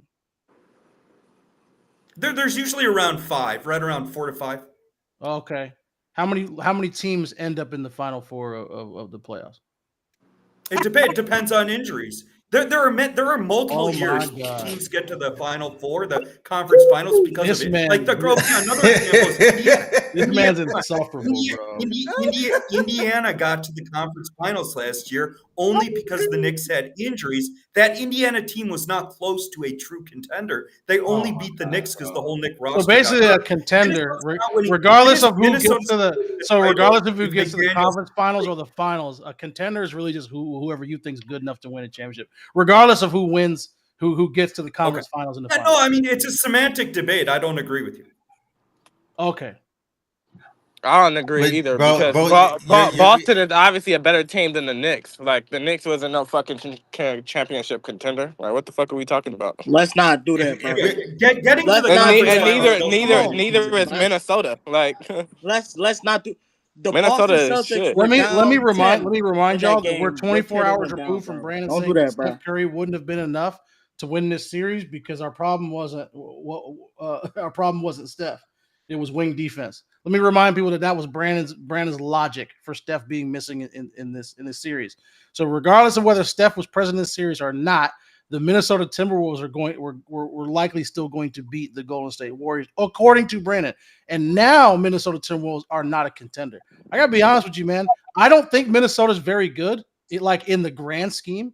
But to say that a team that, regardless of whether Steph Curry played in this series or not, will still have a chance to beat the Warriors, a good chance to beat the Warriors, is not a contender, is silly. And you're arguing just to fucking argue. You literally made a contradictory point. All right, so here's my response. You missed my point. The main reason I said Minnesota would beat Golden State in a 7-game series is because Golden State is an old team with no depth. Minnesota has 3 players, not 2. They have 3 players coming off the bench who are good enough to start for 90% of the NBA. They have Naz Reid, they have Dante, and they have Alexander Walker. Okay? Golden State does not have a single player coming off the bench who is as good as those 3 players. Because remember, I'm saying before Curry got hurt. JK's not as good as those 3 players? Hold on. I'm responding to what he said. Before Steph Curry got hurt, Kuminga was out of the rotation, and Moses Moody has been unplayable for a month. So Golden State was an old team with no depth. So the main reason I picked Minnesota to win this series before Curry got hurt was not because I thought Minnesota was so much better than Golden State. I believe that Minnesota's youth and depth would have been a critical advantage over a Warrior team whose 3 best players are 35 and older. Yes. You're talking about a situation where, regardless of Steph Curry playing, the Golden State Warriors not being able to overcome a younger, more athletic team. So what is it that makes deeper too? You understand you're not helping your argument. The argument that we were just having is whether or not the Minnesota Timberwolves are a contender who find themselves in the Western Conference Finals. So let me ask you this. What is the OKC Denver Nuggets series at right now? What's the count? Well, it's 3-2. But again, in favor of who? In favor of who? In favor of the Thunder. But Denver what if the Nuggets win that series? Let's do some hypotheticals really. What if Denver's not winning that series? What if they do? Okay, Denver had 2 wins on Aaron Gordon threes. Denver was losing by 3 in the final 30 seconds of both of their wins. But again, Denver is a team. Denver has a higher ceiling than Minnesota because Denver's a much better half-court offense than Minnesota. Which you're missing. You're getting ahead of yourself. Hold you on. think I'm I'm going to make one point. I'm trying to do something that Hold on. I you want to don't make know. one. Hold What on. if I want to make what one if Denver point. wins against OKC? Hold on. What you're missing about my Golden State Minnesota? You have no pick idea what I'm is my missing. You're pick- just talking. Hold What on. if I know. Denver beats I'm making OKC? one point, then I'll let you go. What if okay? Denver beats My OKC? hold on. What if What I'm Denver saying beats is OKC? the main reason I picked Minnesota against Golden State, even if Steph Curry was healthy, is I was picking against an old Golden State team more than I was saying Minnesota's some all-time great team. I was picking more against Golden State because of age than I was picking on Minnesota. Nobody asked you that. No. Urkel, this was released today. Yeah, I just saw it. Yeah, this is there's a lot of good stuff in that article actually. Man, get JK up out of here so the fan base can stop crying, bro. Just get him out of here. John, I got bad news. Go, John, I got bad news. John, There'll I be got a bad new news. nigga next year. It's gonna be pods next year, bro. It's gonna be I hope pods next year. Pod's gone too. And I there's a hope that chance. nigga There's get a gone chance too, it's just as bad, if not worse, than JK because this man Steve Kerr decided to kick off Brandon's new year with don't pass up a single shot next year. Yeah. That's right. But anyways, anyway, I'm going to hope drop. traded, bro. Hold on. My core point is the whole philosophy of playing small ball, having a 6'5" center who's 35. That philosophy does not work. It's not just an issue of having better players. Golden State's philosophy needs to change. They need to get rid of Kerr and stop playing small ball. You cannot win playing small ball in the NBA today. The Warriors' issues are structural. They're not just cyclical. It's not 2021. Yeah, that's true. They are structural. You can't fire a championship coach, bro. Oh, bro. Who can't? They're not. Well, you can. Hey, Mike Malone got a job, bro. You can. They're just not I know going that to. nigga Right? don't got a job. Yeah, they will. They are not going to. The definition of a contender changes. What qualifies a contender from year to year changes, because, and this is where like Brandon's kind of contradicting himself a little bit. It's like if you're gonna say a contender, like it depends on the injuries, and then tell me that Minnesota's not a contender in the same breath, that shit doesn't make sense. So what I was going to ask him was, what if Denver wins against OKC? If the Warriors had beaten the Timberwolves and we were playing the Denver Nuggets, what would Warriors fans would say would happen in that series? Do you think they'd be confident or not in that series? I'd be confident. I don't. But then can you call? But then would anybody call the Golden State Warriors a contender? They probably would. You know what I'm saying? Like it's a weird line where people like try to like define what they define as a contender, what they don't, just for the sake of the argument. But yeah, this shit with the Slater article, because I think they wrote it together for the Athletic art. There's some good stuff in there. I'm not gonna lie though, Steve Kerr is hilarious type of guy, man. Give me an interesting nugget from that article because I haven't read it yet. So this is one of my favorites just because. All right, so Ergo, you've heard me talk about the 2 timeline thing. I actually don't agree that when this 2 timeline phrase was made, it was made to describe something that like inherently doesn't work. The thing is, the Golden State Warriors didn't draft James Wiseman to replace anybody. They drafted James, like especially in the first year, they drafted James Wiseman to continue, like to keep a championship window open. The same is also true with Jonathan Kuminga and with Moses Moody. Now, Hiei made a great point last night. We were talking about this. He said the mistake that they made was drafting 2 projects, which I would agree with. The thing is, drafting projects implies that the core on your team allows you the time to be able to develop those players. That's 1. 2, in 2022, when we won the championship with a bunch of young players on it, they didn't significantly contribute to that championship. The people who made the difference in that championship were guys like Andrew Wiggins, Jordan Poole, who was in year 3, and Otto Porter. You want to know what they failed to do after 2022? They failed to supplement the young guys with veterans that could actually give you significant minutes in the playoffs. So this 2 timeline thing, like drafting and developing and winning don't work together. Actually, yes, the fuck it does. You just have to hit on the veteran free agents. How do you supplement a championship core? As a matter of fact, How would anybody who's like pro core, anti kid, how would anybody say that you supplement the veteran core? You go get more vets that know how to quote fit in the system. That's what they would say. Well, you want to know how you support young players? The same fucking shit.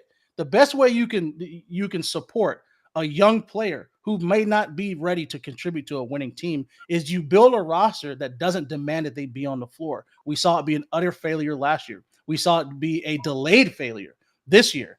And so Jonathan Kuminga gets heat because he's in his fourth year.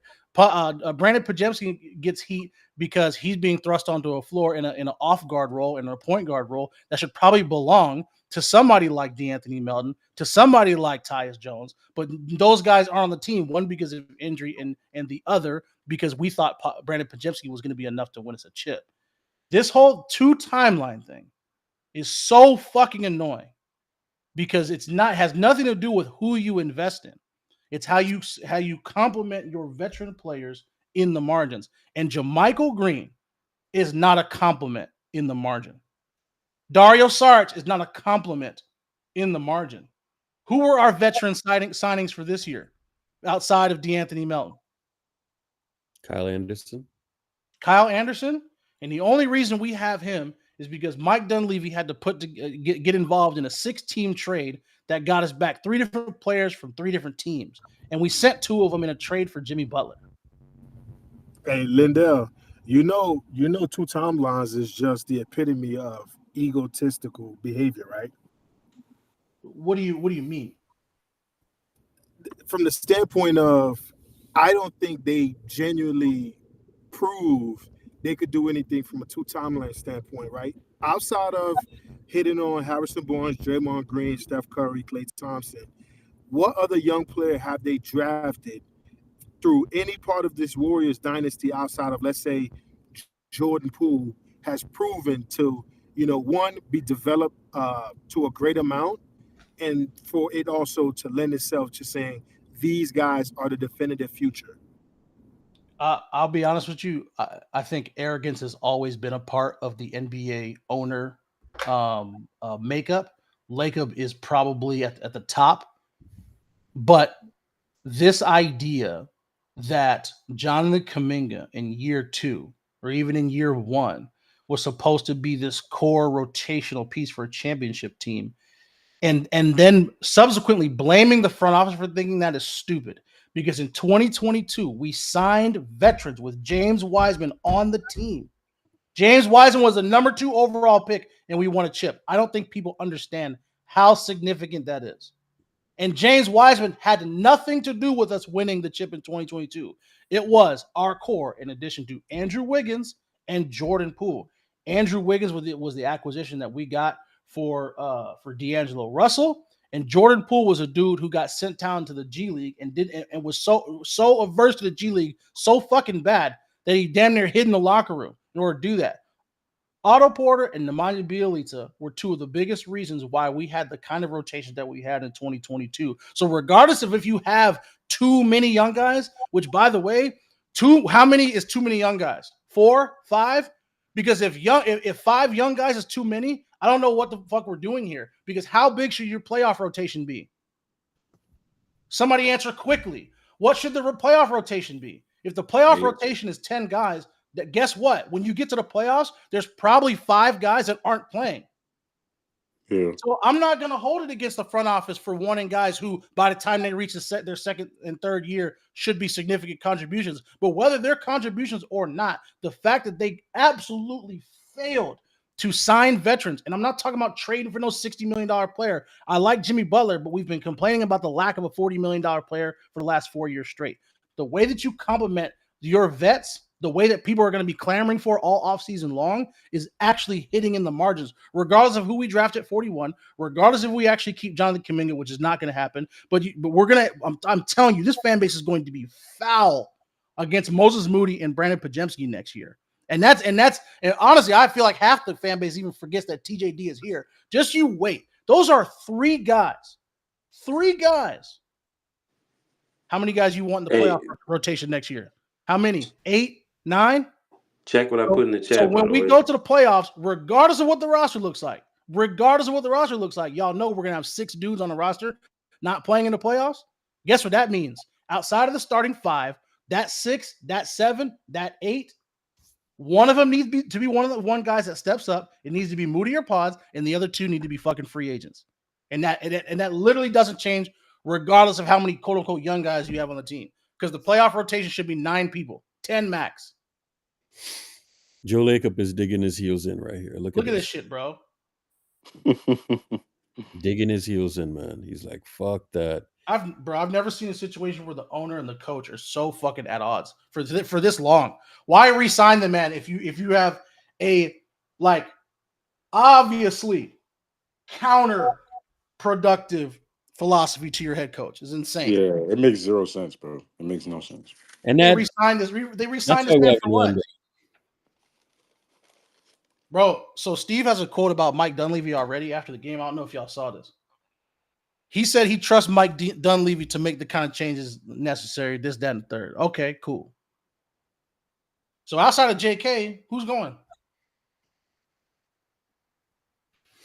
We know Draymond's not going. We know Jimmy's probably not going, or Steph. So what does a sign and trade look like, bro? Like, I'm what are the options? A sign and trade? You gotta hope the minimum he makes in that first year is like 28.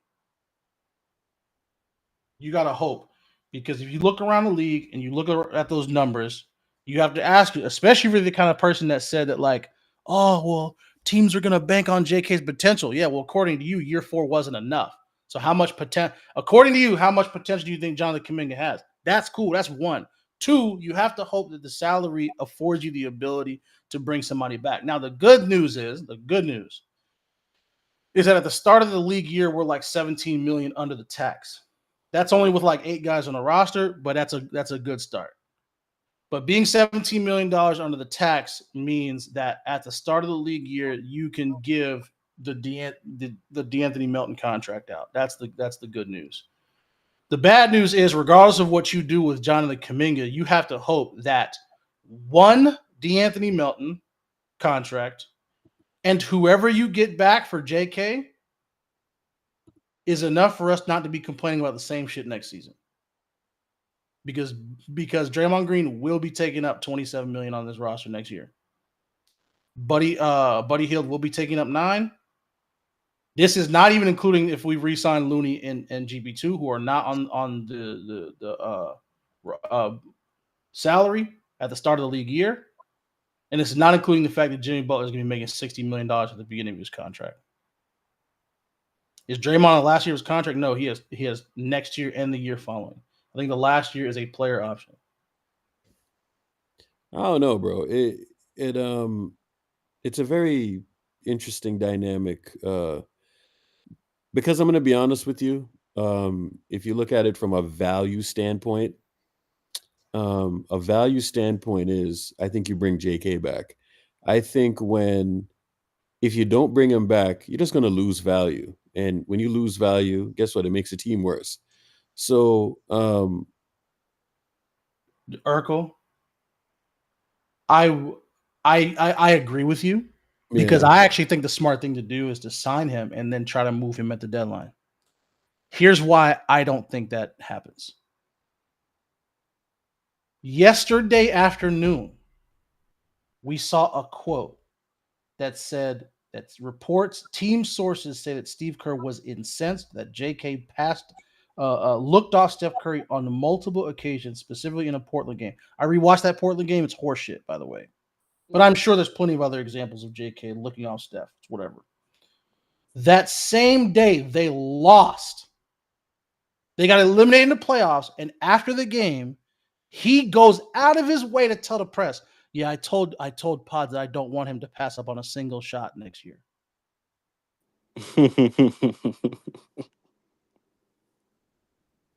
JK is not going to be on this roster in what, a month? Yeah. There's no way he, bro. That is some grimy shit, bro. Grimy shit, bro. There's no way he's on this roster in a month, bro. So I get that, right? But no, because you're right. That's the smart thing to do is to have him at that number. You have his bird rights. Retain him at 28, right? Because that's probably what the first year is going to be. retain him at 28, move the contract with like Moses Moody. You know, they're going to combine for $40 million, those two, at the beginning of the year. That's actually decently valuable if you combine a first round pick. We also have two tradable second round picks. That's the smart thing to do, Ert. I just can't see this dude playing 4 months on this team when this man is literally leaking. This is why he's getting DMPs. And in the same day, on an elimination night, saying, I want Paz to take all the shots next year. I just don't see him being on the roster for that long. They're like that, bro. I would never want to be on a roster, like on a team like that, dude. Let me ask you this question, right? Because this is sort of a similar situation. Monty Williams hated DeAndre Jordan. DeAndre Jordan hated Monty Williams. Ayton or Jordan? Sorry, DeAndre Ayton. Sorry. DeAndre Ayton hated Monty Williams. Monty Williams hated Ayton. Monty Williams ultimately got fired. DeAndre Ayton ultimately got traded. So DeAndre Ayton signed the contract back. He was on the team for a year, right? Yeah. I think this situation is way worse than the DeAndre Ayton, right? So if you look at it from that, we got the head coach leaking stories, Ert. Do you know how that relationship is cooked, bro? Yeah. Cooked. You know what, Steve, by the way, you know what he probably thinks of this as? Well, let's see how you like it. He probably thinks like JK did the same shit to him last year. Like this is basically the same thing. I mean, this one, bro. Like, and another thing too, bro. Like, I don't know if y'all listen to like my tone or whatever, right?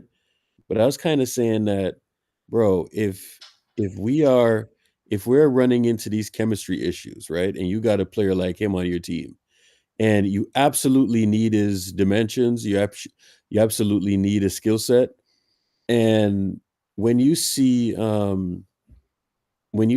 all of this bullshit just happening behind the scenes, motherfuckers leaking stories and all of this shit, you ask yourself, like, hold on, can you really win a championship, or can you do anything at a high level if you're not on the same page?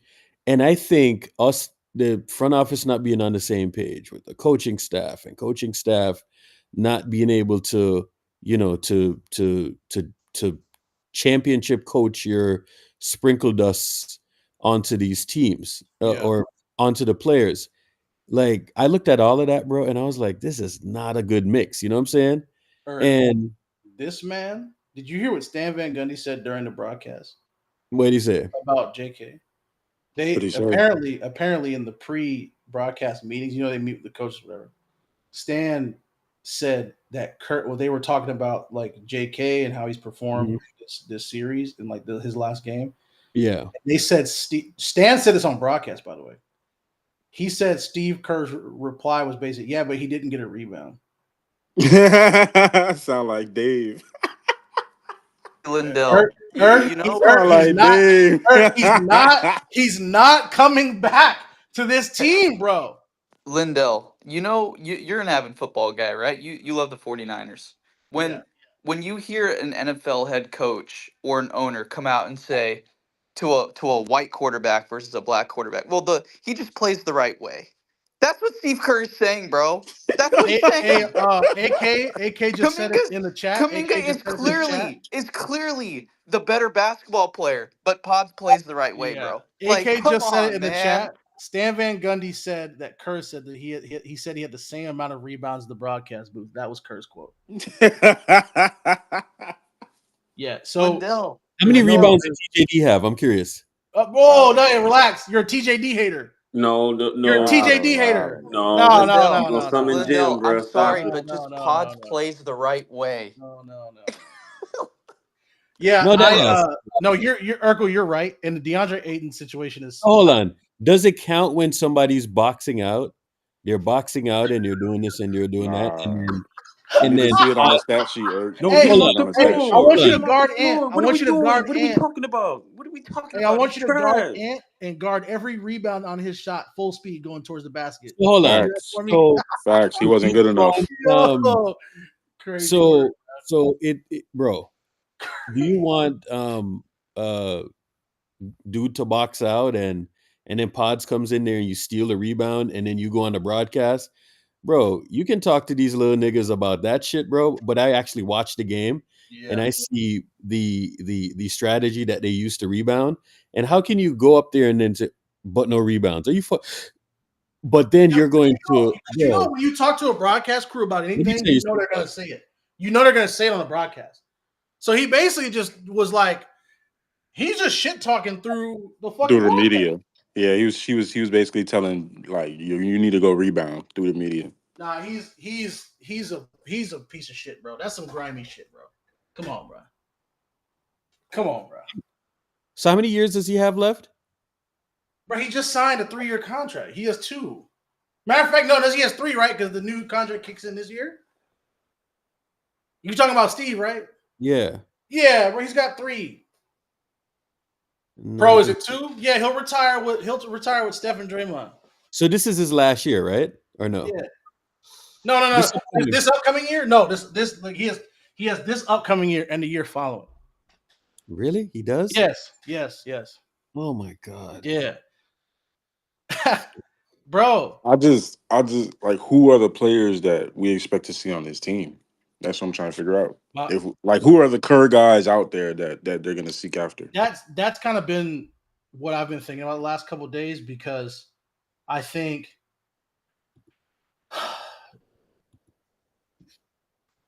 forward expected. Oh my God. Hold on. Warriors may keep Jonathan Kuminga. Kuminga's expected might sign. All right. Kuminga is expected to receive his $10.2 million qualifying offer from the Warriors, and the reunion is still on the table for both sides. What? Okay. I mean, it kind of just sounds like it's Joe. I can't wait. This Joe is going to be the just best doesn't wanna- offseason ever, bro. This is going to be the funniest offseason. Yeah, it kind of just sounds ever, like it's bro. Joe, bro. Joe I just literally doesn't just want got to. the You know what I'm notification, saying? bro. Oh my gosh. See, look at Joe, but that's what I'm saying. Look what he's saying, though. He's the only guy that could guard Ant. Come on, bro. Like he's telling you what he thinks of JK. And don't get me wrong, I to be honest, I prefer to sign and trade him. I don't want him on this team. I don't. Like, mainly because of winning. Because regardless of what I feel about JK's ability to contribute to winning, if the coach is not gonna use him, then like, what's the point? So like, just get something back. But my question has been this though, right? My question is, are people going to be satisfied with what you get back for JK? What do people think we could get back for JK? I don't know the answer to that question. I don't know. But I'm always interested to hear answers, because it's kind of contradictory to the people that wanted to get off of him in the first place.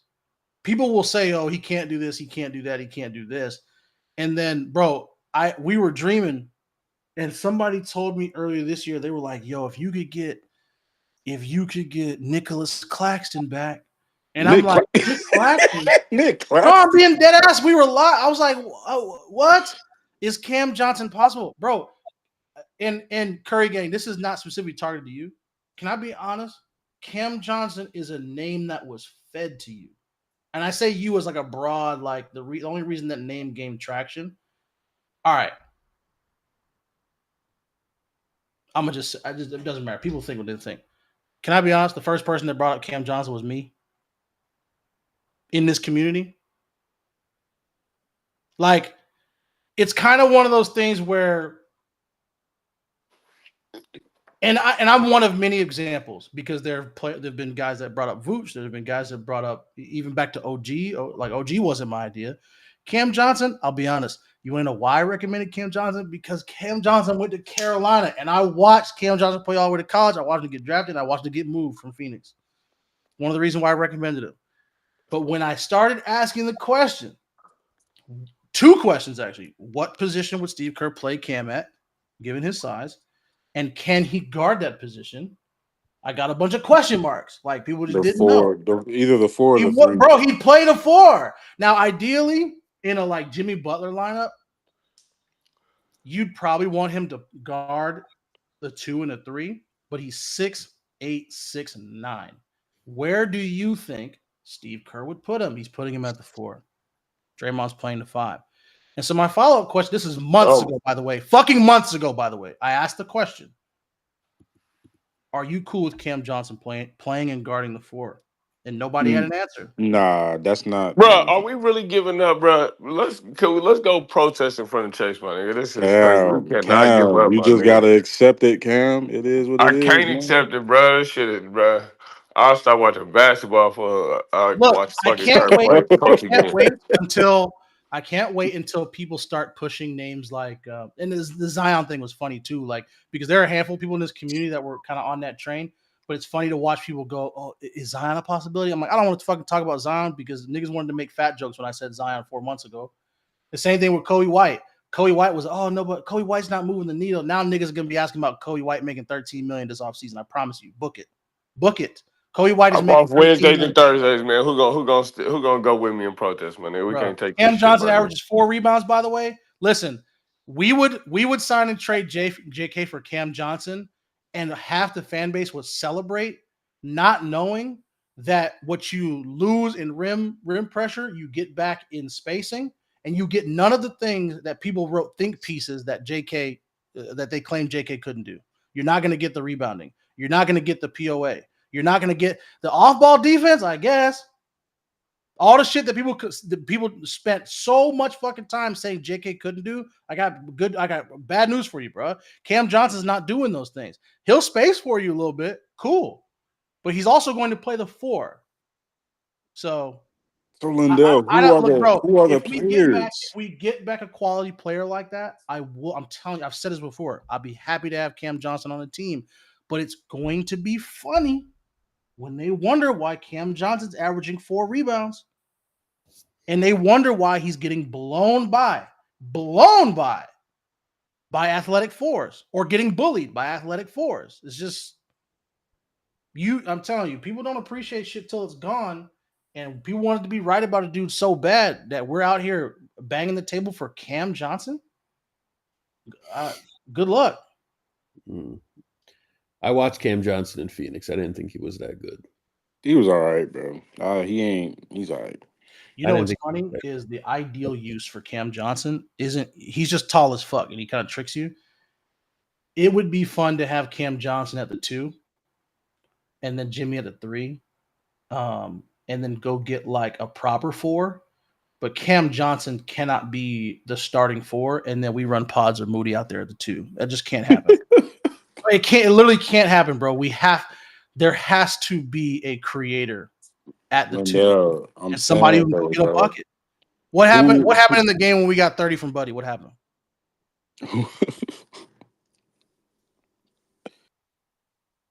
We won that game, and it wasn't even that close, right? And what happened every time Moody had a good game or Buddy had a good game this year? We were fucking walking teams. It's because Steve Kerr needs production from the shooting guard. He doesn't even really necessarily need spacing. He needs production from the shooting guard position. If he doesn't have that, then things start to like collapse really fast. First of which is Draymond.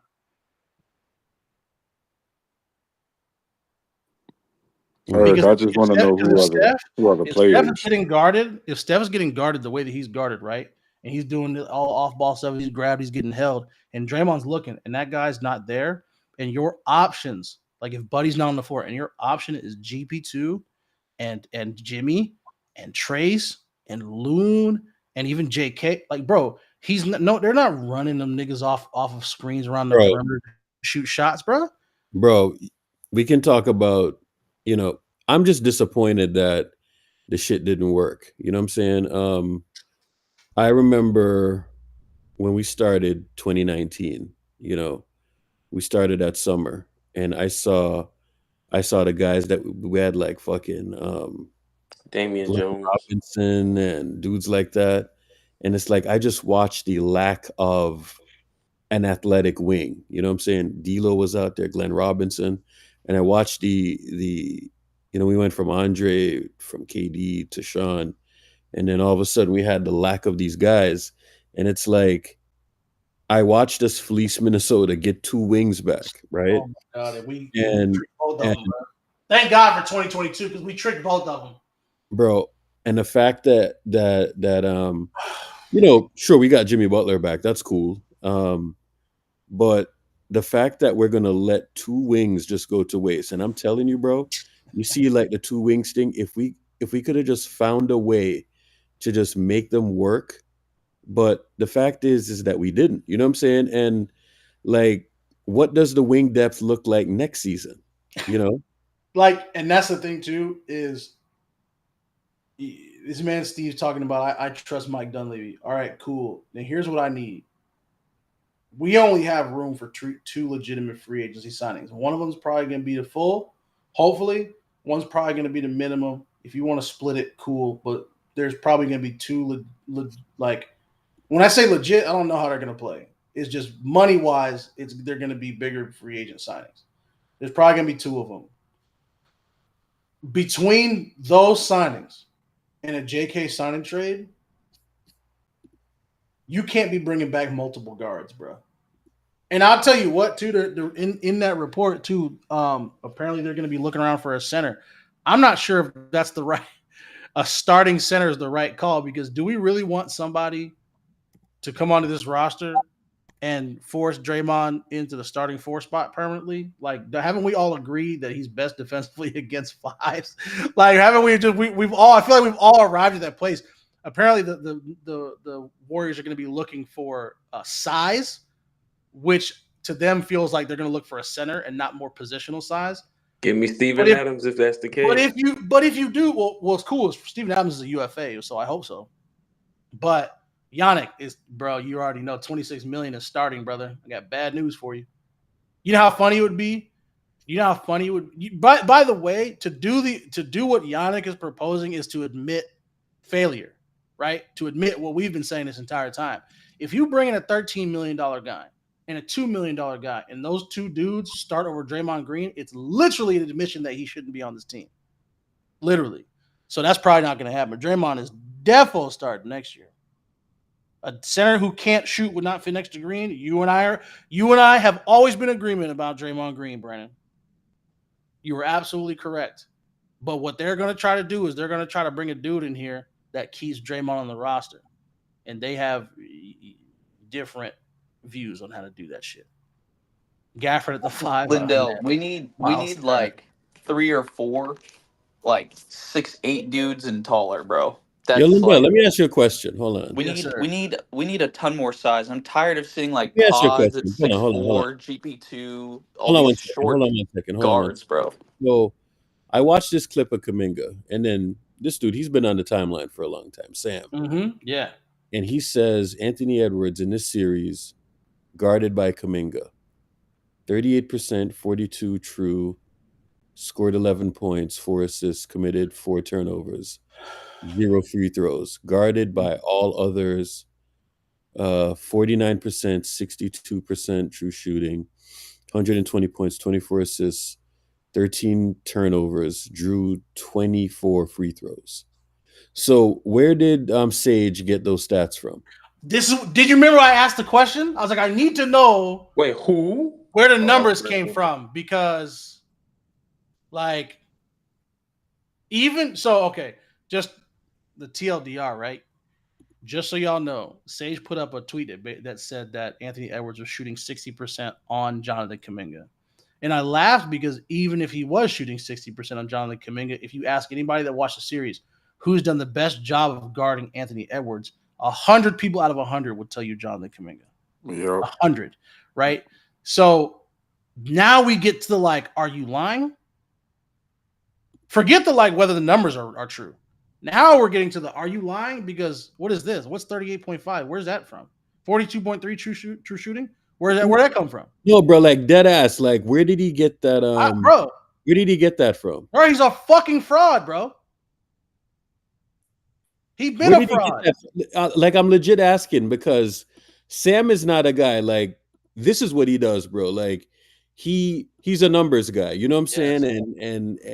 And he'll spin the numbers every which way, and it's what are we doing here, bro? What does his profession have to do with lying? I don't think Sam is. Bro, that's the dumbest shit ever, bro. That's literally like, hey, where's Brandon at? I've been following That's like this dude saying, for hey man, chill. hold He's on. the president. I've been following this dude for like a decade, right? And he's never done that before. Not perfect, but pretty accurate. Is y'all listening to this idiot? No, well, I mean, no, he's pretty honest actually. Like, you know what I'm saying? Me and him have gotten into arguments and all of this stuff, right? And he's a very fact-based guy. You know what I'm saying? So now he's lying. I want to know where that comes from. So this is I feel Black like Eyes. it's This is good. disingenuous and nobody wants to. Hey, Black Eyes. This is good because I'm pretty sure that 60% was six makes on 10 attempts, right? If out of 10 of those, it gets 2 of them wrong, you know, you're talking about 20%. So it's like, oh, Ant shot 60% on JK. And it's like, oh, it was actually 40 because the camera was off. Bro, like, we have to be better than this, bro. We have to be better. So we're lying with like. So hold on, we're lying with these sample sizes. We're using sample size to lie. Oh my fucking! That's what I'm saying. That's bro. what I'm saying, bro. Why? It's a bunch of disingenuous like arguments, bro. It's just, Jesus! So tired of it. AK, what's the number, bro? AK, what's the number? Because I can't stand not citing shit, bro. It drives me nuts. I thought this was just a prerequisite to posting these. Just here's where I got this from. Here's the link, bro.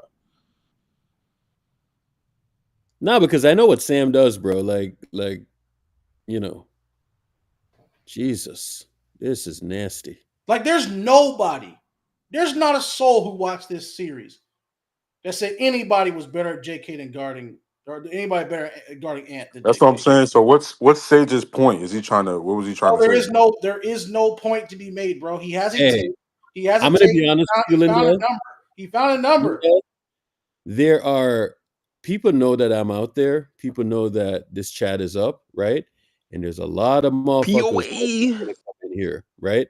There's a lot of niggas that are not gonna come in here, and you know why they're not gonna come in here? They're not gonna come in here because I am combative, right? And if you throw something out there and it don't match like my sniff test, I'm gonna challenge you on it, right?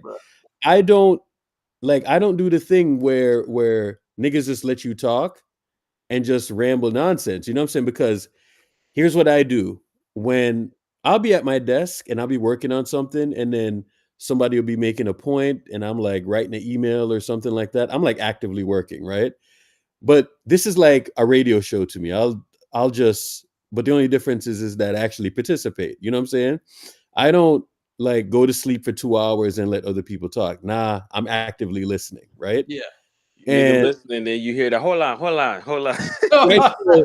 So if I hear some bullshit, immediately the BS meter kicks on, and then I'll drop what I do, and I'll go in, and I'm like, hold on, I'm challenging you now. You know what I'm saying? Once you hear the whole line, he said it. See, right? Once you hear the whole line, said it's a flawed stat because it doesn't even show how many times Ant had to give up the ball like that, bro. Come on. So you see what I'm saying, dog? It's bro, like sometimes you just gotta watch it, man. Yeah, and sometimes your measurement might be off, you know, but like I'm not saying that he does everything perfect, right? But in terms of staying in front of Ant, bro, like Ant was giving up the ball. I just don't get it. What was Sage's point? Like I don't. What was the point he was trying to make? Oh, he's saying that. Oh, the defense is overrated. I was like, okay, so if the defense, bro, this man's the Timberwolves' best offensive player. We talk about overrated, bro. Just honestly, Sage should just stick with the stuff. So this is why I'm like, okay, this is where getting married to a take hurts you, because Sage has legitimate criticism for JK. The problem is because there are people who are constantly going, you know, there are things that offset his shortcomings because he has to be completely and utterly right. He goes above and beyond. The problem is when you go above and beyond, you catch yourself lying. You catch yourself using sample sizes that don't actually tell you the story. And that's what's happening. Where does this nigga even come from, by the way? Like, I just swear, it's like I stepped away last summer, can I ask and a then question? I come back, and this dude is like the grand old Wizards of Takes. Can we look at Draymond's like defensive stats against Julius Randle for this series? He got fried, bro. There's nothing to look at there. You know what's funny? Draymond's defensive numbers. Never mind. Ollie, you're right. Look, man, hey, like Draymond's You're defensive right. highlights getting uploaded to X Hamster, bro, because he got fucked. It's over I'm with. not saying nothing, bro. He got cooked at both. Long strokes. Sometimes I just gotta wonder, bro, because people be just saying shit, and I just want to make sure that motherfuckers ain't saying shit, because I'm not like the guy that says, "Oh, I test." Nah, I'm a guy that says It's gotta be both. Like, bro, it gotta be both, man. I mean, like always. And a lot of people that do this, right? They do one thing. It's either they do one or the other. If you're not doing both, bro, like you should probably have a seat. You know what I'm saying? Because and know what you're watching too. Like half of these people don't know what the fuck they're watching. Because when I watch JK, like I'm not gonna sit here and say he's perfect. Like there's a lot of times he like fucks up and he does this and he does that, right? But a part of the thing about this season as well, bro. I was saying it last night in Spaces. I had to wake up every morning and listen to fucking arrogant ass motherfuckers, bro. Yeah. POA this and POA that. And I'm looking at this team and I'm like, this team got a lot of flaws, you know what I'm saying? And imagine if God love GP2, but could you imagine if GP2 was like even had 70 to 75% of the possessions against Ant? For the niggas that were like, POA is overrated. All right, cool. Let's put GP2 on there in 3.5 quarters. We're gonna put him on Ant. All right. Is GP2 on the NBA roster next season? Bro, he's not on bro. That sounds like a disrespectful question. But the no, only it's way, not, okay, bro. If he's not on the Warriors, he's not on the roster. The only way he's on this roster if it's a minimum. That's literally the only way he's on this roster if it's a minimum. Man. He should have always been a minimum player, bro. Like always been a minimum player. Steph got enough friends, do you remember bro. when I said that him and Looney combined for damn near 18? And I remember when you said that. John, I said this is the one thing I was so sure was going to happen and didn't happen. Bro, I didn't know who they were going to acquire. I didn't know what they were going to trade for, sign, nothing. There was one thing I was 10,000% sure of, and I was so sure of it that I said this has to happen before you decide what to do with CP's contract. I literally said these dudes combined for $17.2 million. I'm pretty sure it was. Bro, there's no way we go into the league year with those guys at that number, and we did. I was blown away. I was hyped when we got that nigga back because I was like, oh shit, we got him back. We got the vibes back. Well, hey man, we're gonna go to the playoffs, we're gonna make something happen. Bro, I don't know what he left in Portland. God bless you, but John. he did not bring that shit back to Golden State. God bless you, John. Ask Urkel what he said the minute he found out that trade happened. I'm so pissed off, bro. Hey, no, because I don't understand. If he was so important that we had to go get him back, why didn't we just make provisions so he didn't leave in the first place? Because I felt like we lost more than we gained going through that whole process. Dog, let me tell you something. We should have used him leaving as a blessing in disguise, because he left and he signed a contract. And the minute he signed a contract, what did he do? He opted to have surgery. You know what I'm saying? The minute he left, right? The minute he left and he signed a contract with Portland, so imagine if we had signed him, right? And then he's then now having surgery. You know what I'm saying? And we didn't sign Dante. Dante was pretty good for us, right? Yeah. And I think he was misused too. That's the crazy part. Yeah, I don't even think he was optimized. The entire year, I had like that fucking ginger fuck Nate Mosby telling me like, oh, Dante is not good. Dante is not good. And I'm like, and it's so funny that I was watching Dante fucking fry us this entire series. You know what I'm saying? Like the irony of that. The irony of fucking you know what's so crazy about this? Everybody that was frying us, they put JK on them, they completely disappear off the offense. In the first, I think it was in the second game, they put JK on Dante. Dante disappeared, bro. They put JK back on Ant. 3 3 from Dante. Bro, it was insane. Lindell, y'all boys. You know what the problem is with this possession? After Rudy missed that layup, JK was supposed to fly in and grab that rebound. Oh yeah. I forgot. Yeah. Bro, the whole thing is Hey, just look at that rebound, nigga. The whole thing is just sickening. Yeah, that's crazy, man. You know what I'm saying? And I know people are gonna get mad and this, but I kind of don't give a fuck at this point. You know? And so this is why it's Lindell, like, okay, unfortunately, yo. Jonathan Kuminga doesn't play the right way. Unfortunately, we started talking about this yesterday, and I'm convinced that it's way more non-basketball than basketball. Right? Fam, Jonathan Kuminga starts on every team other than the Warriors. I think by the time the summer's over, he wasn't just a good he just wasn't a good Kerr fit. I think I know you missed me. I think that's gonna be dead. I actually think that's gonna die by the time the summer's over. Because we're gonna find out all kinds of little things like we're gonna find out. Hey, Lindell, that first press conference, this nigga dropped 40 on the Warriors after he gone. I know you missed me. He gonna pull that shit again, bro. You know what's funny is a lot of people like to intentionally misinterpret what he was saying too. People think that he was taking a shot. I was like, I don't think he was taking a shot. He hasn't played. Facts. Why the fuck? People were like, I saw somebody say that he was dodging the media. And I was like, that's why bullshit. Why would he want to or be asked to go to the podium if he didn't play? And if anything, you absolutely don't want to talk to the media if you didn't play, because like, how many questions are you going to ask me that puts me in a position to throw my coach under the bus? Like, I'm not going up there and answer questions in a game I didn't play in. He goes out there, balls out. Hey, I know you miss me. Yeah, because I haven't been here in a while. What the fuck? Shit is so stupid. Look, people love to tweet it, bro. Are y'all serious? So what?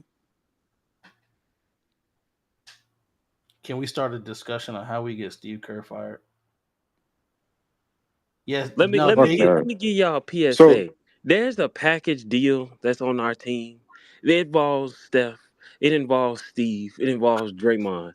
Until one of them niggas, not named Draymond or Steve, say, I want the other two niggas out of here, that shit ain't gonna happen. So I don't even know why.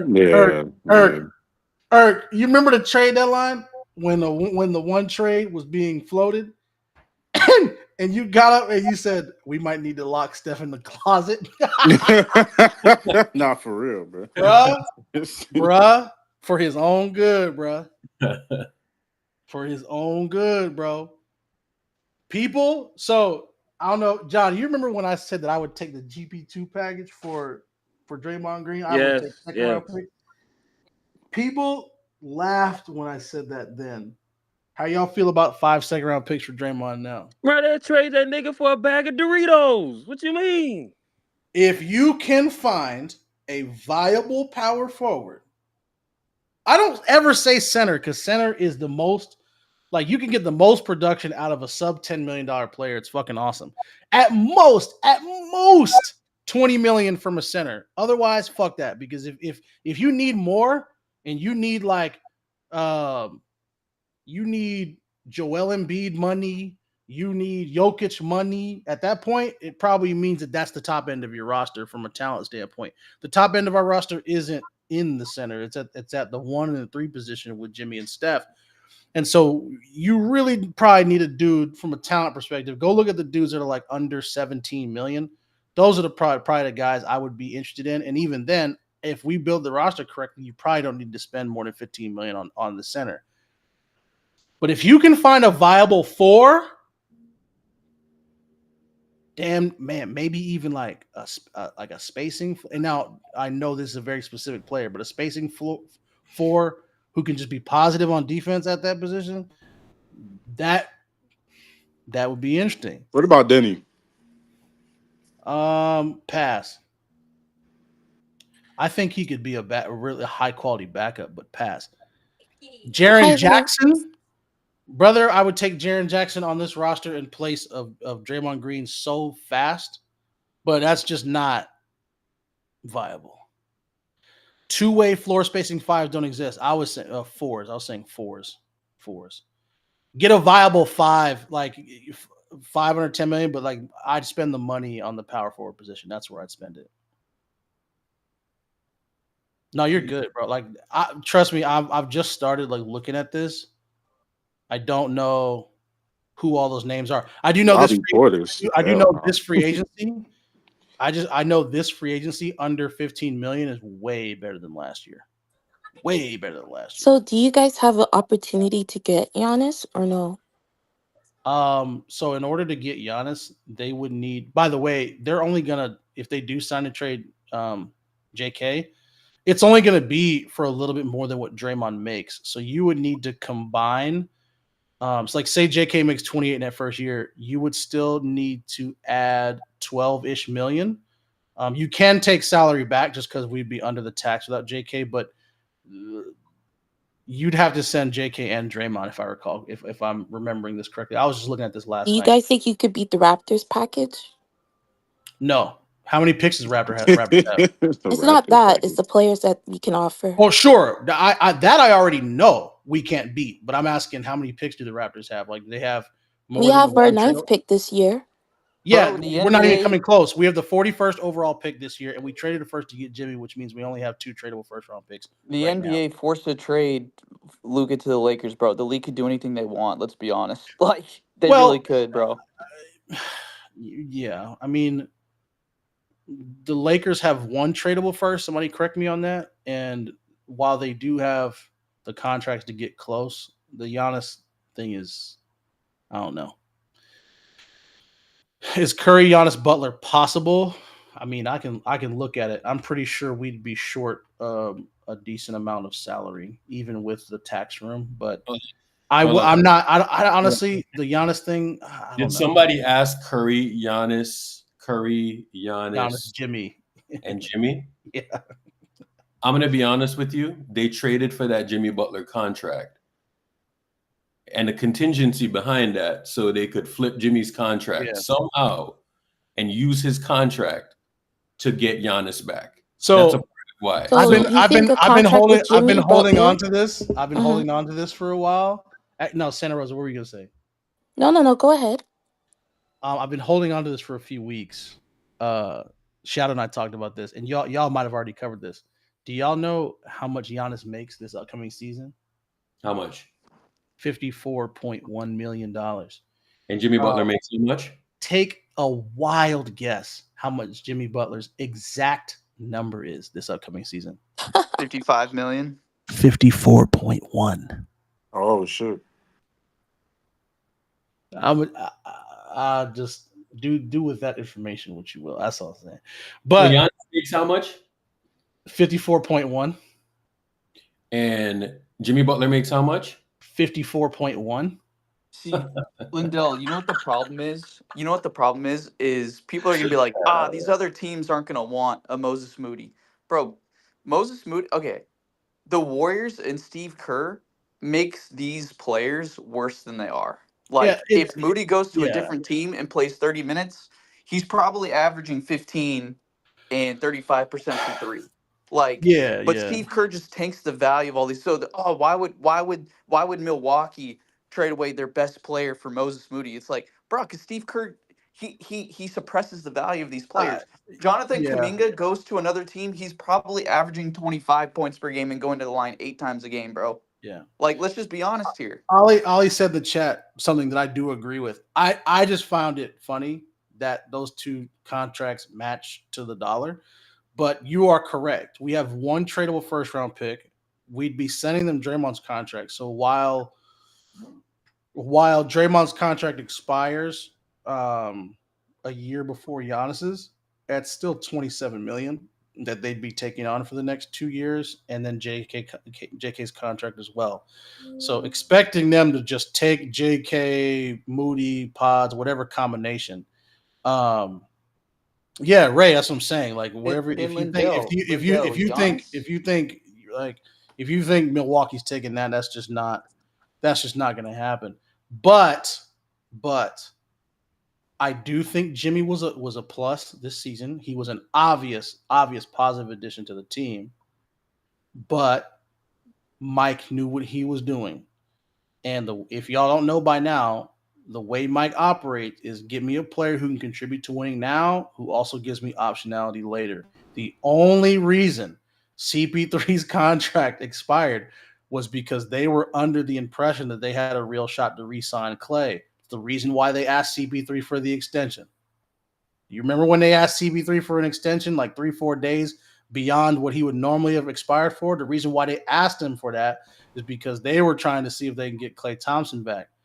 They found out they weren't getting Klay Thompson back, and by that time it was too fucking late, and they had to let CP3 go. The reason why we acquired CP3 was specifically because they wanted a player who could contribute to winning, but also gave them ability to acquire talent. Jimmy Butler's contract, hopefully, that's going to be a hard contract to move, like a really hard contract to move. Jimmy Butler's contract was acquired with the same vision. Lindell, we got to look at Milwaukee's situation, right? Dame, I don't know how many years he has left, right? He had an Achilles, right? So he's going to be out for most of next season. Bro, we can't act like Giannis. Giannis is 30, bro. He's going to be 31.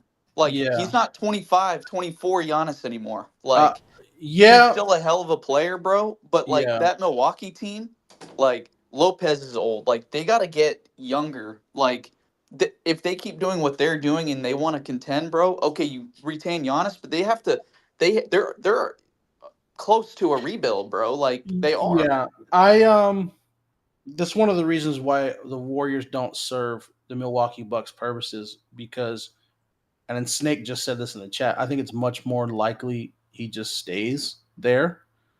And even if he didn't, like, say if they were trading him, then they would trade him, and JK and the first round picks not enough to say that you're that's not a rebuild jump starter. You know what I'm saying? So was Jimmy a rental? No, Jimmy, I think, and we heard Mike use this word last year. I think optionality is the operative word for every contract not named Steph and Draymond. So if that dude can contribute to winning, great. But I also want it to be a tradable contract too. So not necessarily is Jimmy a rental, because he might be, but you want him to be the option to be a rental, if that makes sense. You don't want to sign a guy and feel like you're stuck with 60 mil. You want the 60 mil to contribute to winning, but you never want to feel like you're stuck.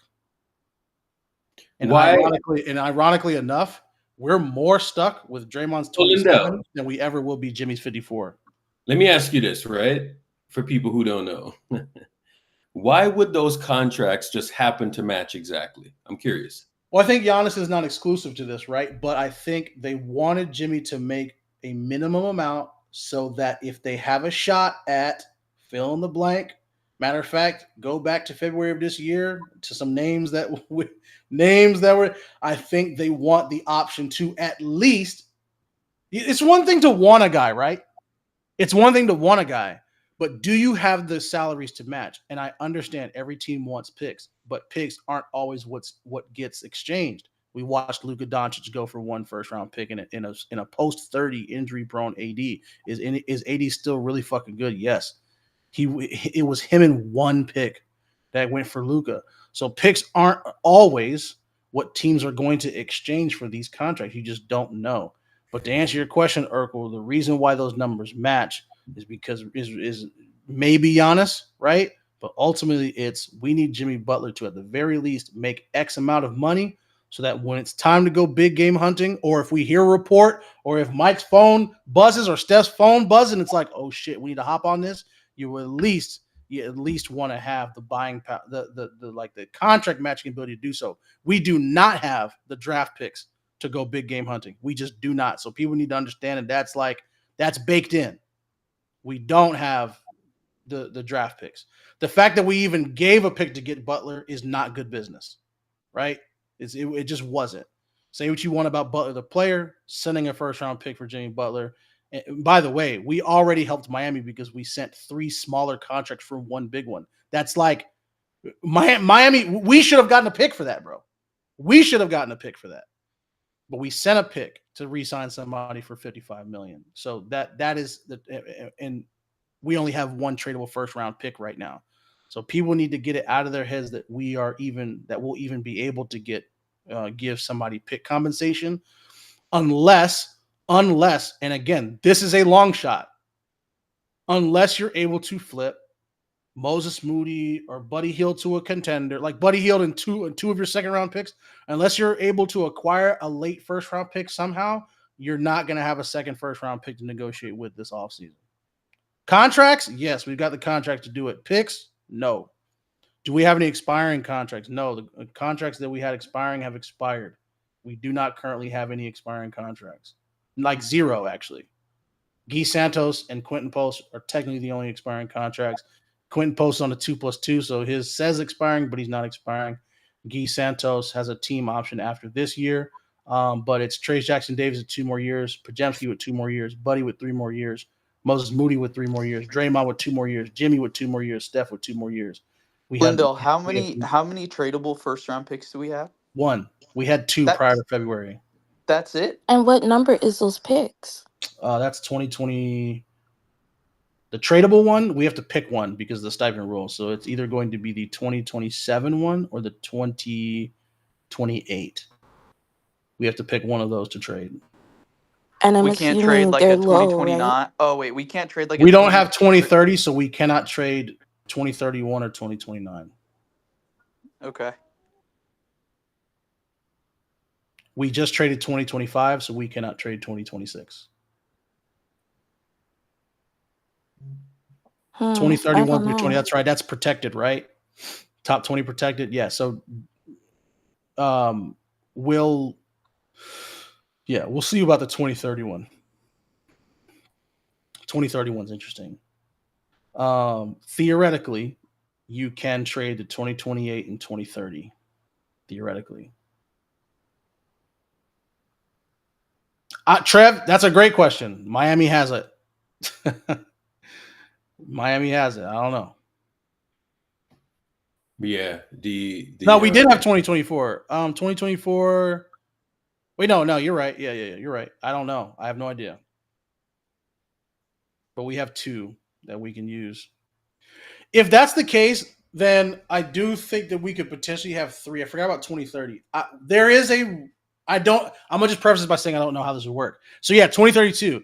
If 2030 is accessible, then you'd have 8, 30, and 32.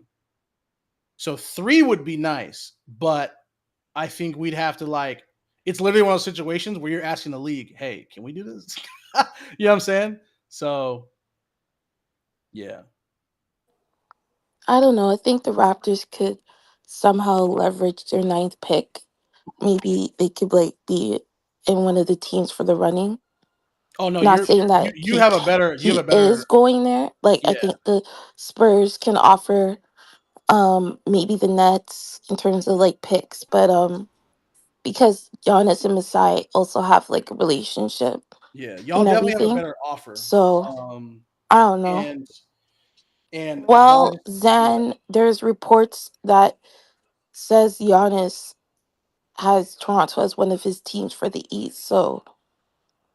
Jay, this will never be a matter of do the Warriors have more than another team in draft capital, bro? That's never going to be a thing. So you're not going to hear a Warrior fan acting like we have a better offer than anybody else. It was for us. It will be about leverage, or if there is a contract that's so bad that team is willing to, say somebody has, and this is kind of what I'm looking at right now. Is there a team out there that has a player that's on a longer contract than Jimmy Butler? That is what I'm going to be looking at, because you might not shed salary, but you might shed years. And so that could potentially be a player that you could get for Jimmy Butler. So you're not going to be able to split Jimmy Butler's contract without sending the last of your first round picks. You're not going to be able to. Don't you think Steve Kerr just wanted Kuminga just off the team, bro? Yes. Yes. 100%. Yes. Do you remember what he said to him in the huddle? He said, "You too, JK." That should be the beginning of the end of everything. Yeah. I mean, well, no, that was what did the final Yeah, nail in the that's coffin was him yeah. saying Bro, he was on doing that shit national for the camera. television, "You too, JK, you For too." the camera, bro, it's nuts, bro. He was doing that shit for the cameras, man. Like, I'm not doing Oh man, Yeah, that's just y'all, nasty business what Kerr y'all did. jumped the gun of the trade deadline. All right, so Ike, I have a theory.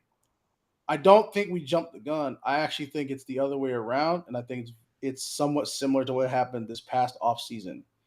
I think Jimmy Butler was a player that they pivoted to.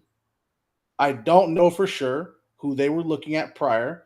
We know Kevin Durant was reported. I have a feeling that there was one or two other players that they inquired about. We pivoted to Jimmy Butler, and we were focused on Jimmy Butler. I also think that when you have to pivot like that, one of the things you have to do is you have to make sure that there is at least some possibility you can flip that contract. I That's do my, agree that's with Bomb Factory. that's though. my theory. That is my theory. Do you think? Example. Oh, Okay. Santa Rosa, go ahead. No, I just was seeing that Braun Factory said it was a desperate move. Do you think it was a desperate move on the Warriors' part? If you want to define desperation as a last minute move that you weren't planning on making, yes. Yeah. But I think it was much more a last minute move that they weren't necessarily planning on making than Okay, I get it. than desperation. And I'll kind of give an example. The Golden State Warriors were trying to re-sign Klay Thompson. And up until basically 3 days before free agency, they thought that they had a chance at doing that. And at the start of free agency, the Warriors were able to get involved in a 6-team trade that saw them net 3 players from 3 different teams. And so they had to pivot pretty quickly to a sign and trade with Klay. But 2 of those dudes ended up getting sent for Jimmy Butler in combination with Andrew Wiggins' salary. So I think 3 of them actually, because DeAnthony Melton got hurt and Dennis Schroeder went out. So I think what Mike has done in a short time, a really good job of doing is like kicking the can down the road and not just getting beat. He wasn't beat by DeAnthony Melton getting hurt. He did the best that he could with that. He wasn't beat by the Klay Thompson trade. If you want to say they lost that trade, cool, but losing him for nothing is what usually ends up happening. Or losing him for players that don't end up getting you assets is usually what ends up happening. And so he found a way to turn Klay into 2 dudes that helped us get Jimmy. Now he's gotten Jimmy, and I have a feeling forget the like Steph, Jimmy, Drake. No, I think if there is a legitimate way to improve on Jimmy's contract, Mike will do it. He'll do it. And I'll be honest, I'm looking at Philly, bro. I ain't gonna lie to you. I'm looking at Philly. You're looking at Philly to flip Jimmy Butler. Why Philly? Here's the reality that people need to face. For Embiid? Okay. Oh, yeah. Here's the reality. Jimmy Butler's contract is not an attractive one. It's just not, bro. Like, I think to even get off that contract is a long shot. But how many times have we heard things just changed kind of quickly? Like, this is the first day of the offseason for us, and the offseason for the NBA hasn't even started. So we'll see. Yo, we have an $8.8 million trade exception, which is wild. That's wild. Lindell, I did not realize that we were this far underneath the first apron, bro. Yeah, Like, we're 20. I think we're 25 million under. Where is that number? Where's that? Way under the first apron, bro. We were a second apron team last year. Yeah, well, because you want to know why? We are the precise amount of dollars that GB2 and Looney take up under the tax. They're off the books at the start of the league year. We're 17 million under the tax, and I think 25-ish under the first apron. Yeah, 24.8. Is that it? Yeah. Hey, I had those numbers right. Gary, my nigga, bro. Put them fries in the bag, bro. Put the fries in the bag, bro. It's over.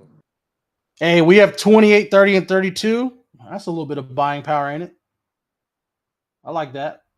But yeah, Jimmy's contract's going to be tough to get off of, and so something would have to develop. Lindell, how far ahead in the future can we trade away first-round picks? I think the farthest in the future is 2032, and that'll be on draft night, if I recall correctly. Okay.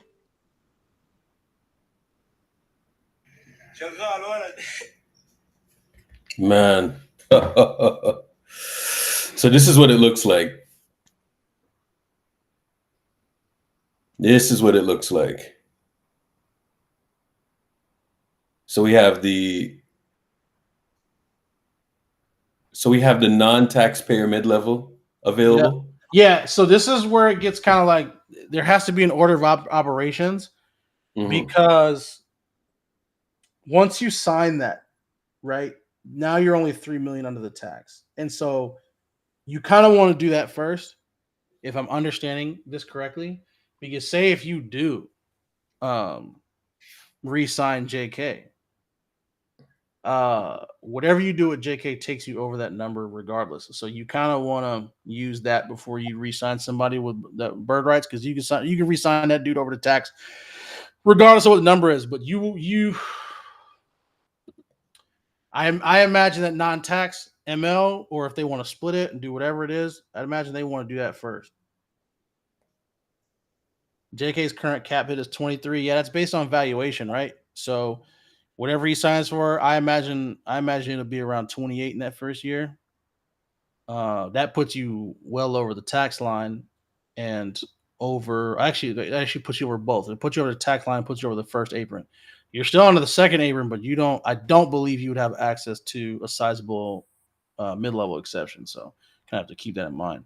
Yeah, 26 will be available. That's not Warrior. That's what I'm saying. Like if you have 3, then you have some buying power. If you have like 6, 8, and 2026, 2028, 2030, and 2032. Hold on.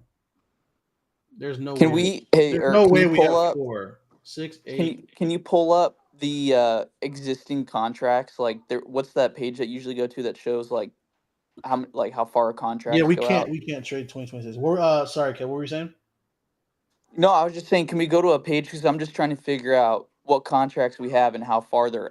Yeah, they're right there. Yeah. Yeah. Hey, look at that! Look at that retirement column right there. 27.678.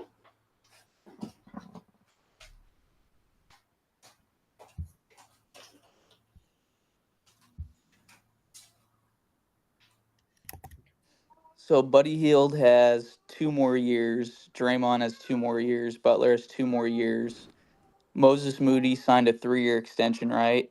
Pods has 2 more years after the end of his rookie deal. Okay. So GP2's gone, right? He's gonna probably go to free agency. He probably won't get that much. Loon, this was the last year of Loon's contract. Yes. We should not bring him back. As much as he's done for this organization, bro, he's just a cone, can't jump, can't defend. Like, yeah. So let's see. Are there any contracts that you would want to get off right now besides the Butler contract to move it if possible? Draymond, bro. That's the only one. Moody, obviously, like if you can so let's pretend like Draymond's not going anywhere in this situation, right? Then the move is to see if you can cut Moody's contract in half. If you can get back a player that basically gives you Moody's production, if not better, at like $5-6 million, that's a win. But your only other options after that, as you can clearly see, the next highest paid player is Draymond. And who's going to take a 27 or a 25? Well, basically it's 25 plus 27. That's $62 million. Who's going to take $62 million for 36-year-old Draymond Green? I think the team that immediately jumps to mind, because I don't think there are probably more than 2 or 3 teams that would do this. I think Detroit's the first one that jumps to mind because they have a bad contract in Isaiah Stewart. He's young, but he would qualify for them as a bad contract.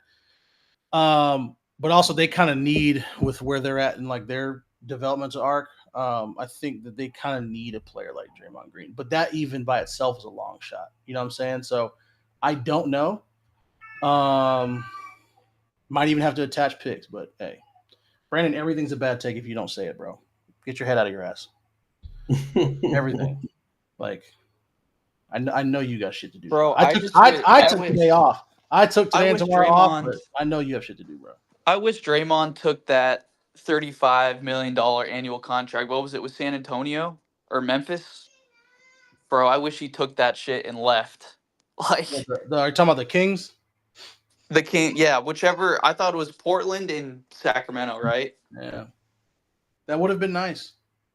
Do you think the possibility of trading JK to Philly for Joel Embiid, because like you could see, like, can you see Philly like pairing Maxi and JK together and then We, shipping off Joel we wouldn't to have the enough money to do Warriors? it. We wouldn't have enough money to do it. We wouldn't have enough salary to do it. Unless JK makes like 35 in that first year. Well, yeah, it would be like Draymond and JK like together. Oh yeah, then yeah, you'd have enough salary, and assuming you had 2+ first round picks, can is not the operative word. It's like whether or not the Sixers would. But yeah, I mean, yeah. But then again, I guess because you guys are seeing Embiid is washed, so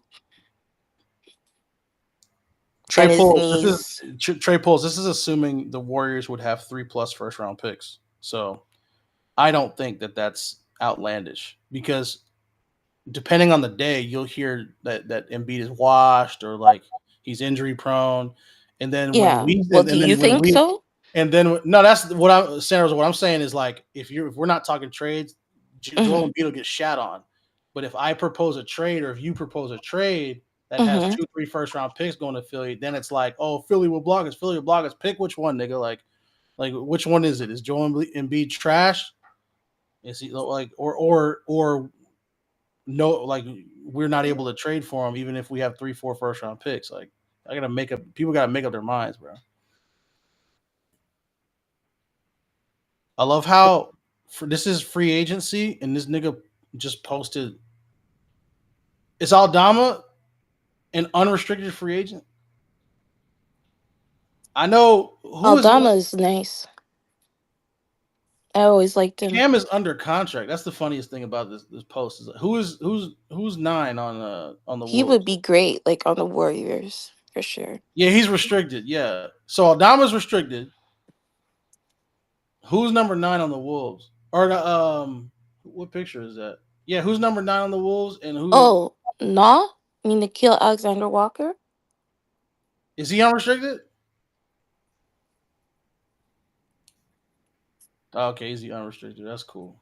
He would be a nice little player if we could get him. He would be a perfect replacement for Moody.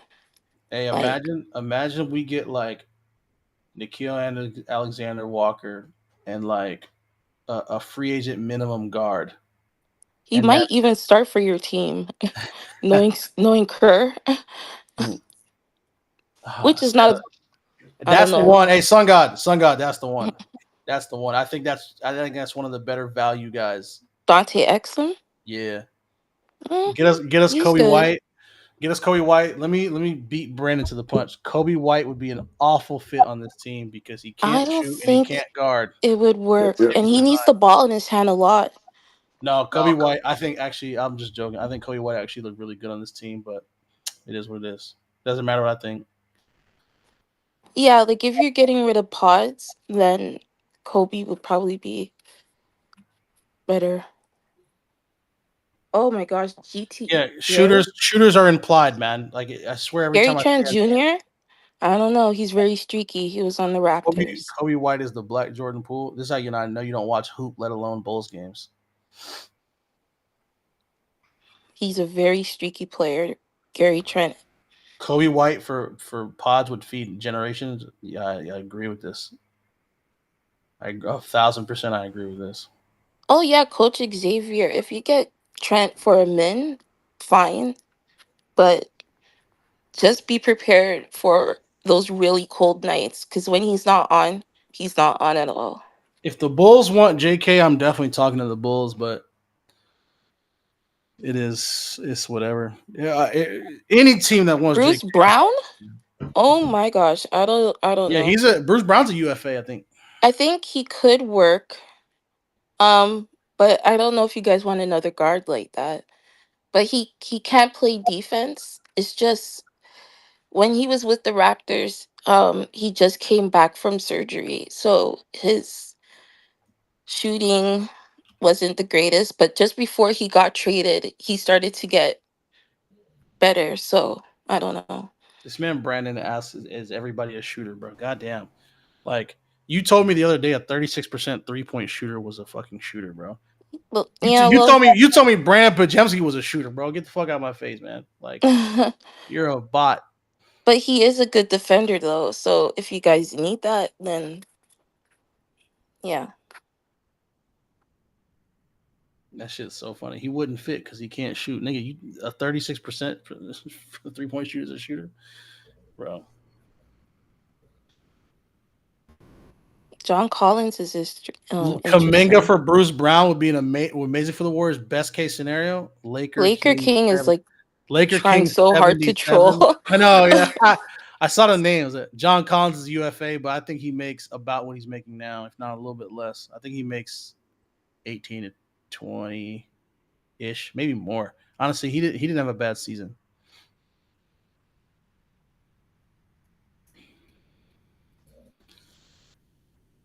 Collins would fit on Golden State. Hey, can he shoot, Brandon?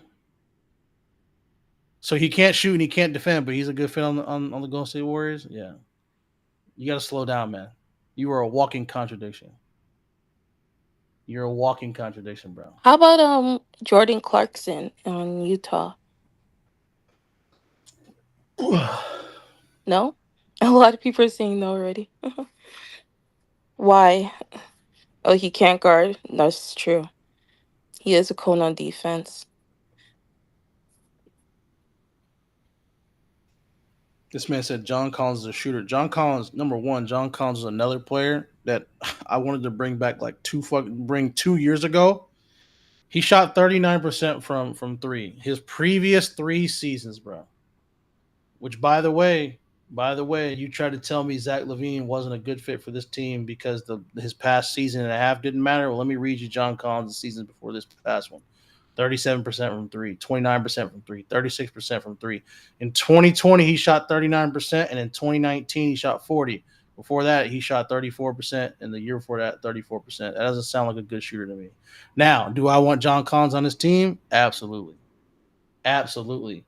But you're not going to tell me somebody's not a shooter and somebody else is on the same fucking logic you used for an argument fucking yesterday. Yeah, I need to get my passport updated. I'm not going to Cancun. I'm going to the Bahamas, bro. I'm going to the Caribbean. Fuck Cancun. Yeah. What am I going to Cancun for? That's nice. I'm not a fan of Mexico. I'm going to go to Jamaica, probably. Pass. No disrespect, but pass. Go to Jamaica. Go to Bahamas. The Caribbean's where it's at. Oh, your take is dumb. You aren't looking at the situation Collins is in? Okay, what kind of situation is Kobe White in? What kind of situation was Zach LaVine in? Now it's situation, bro, you're easy. You're light work, bro. Brandon, we could get along if you didn't want to argue everything. Everything. You saying Brandon wants to argue everything? He wants to argue everything. Bro, Urkel, I know you know this. I'll listen to people talk and I'll listen to Brandon go up. People will be talking and Brandon will say something that didn't get said just so he can argue with it. It's amazing. It's spectacular. I'm like, nobody said that. He's arguing a point that nobody actually said. He argued with Arion for 15 minutes the other day on a point, on 2 points that weren't even mutually exclusive. It was spectacular to listen to. Like, bro, y'all aren't even technically disagreeing with each other, bro.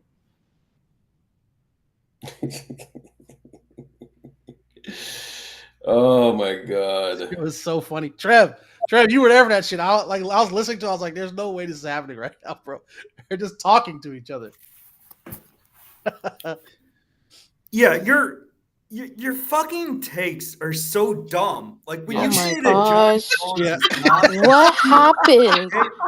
John Collins I blame you, Lindell. John Collins has shot 39. John Collins has shot 39% or better from 3 times. So the reason John Collins' shooting percentage went down in Utah is Utah was fucking tanking. Their team was complete trash. Yeah. And so if you put John Collins on Golden State with Steph Curry and he's getting good, high-quality looks, he would shoot 40% from three. Okay. KCP never shot well in Detroit. Yeah. He went to Denver. He played with Jokic. He shot 40%. Your takes are so fucking casual. You're just looking at Basketball Reference. When you look at a player's shooting percentage, you have to look at their situation. What the talent is around them. I'll be honest. So with you. if a player is dropped yourself into hot grease.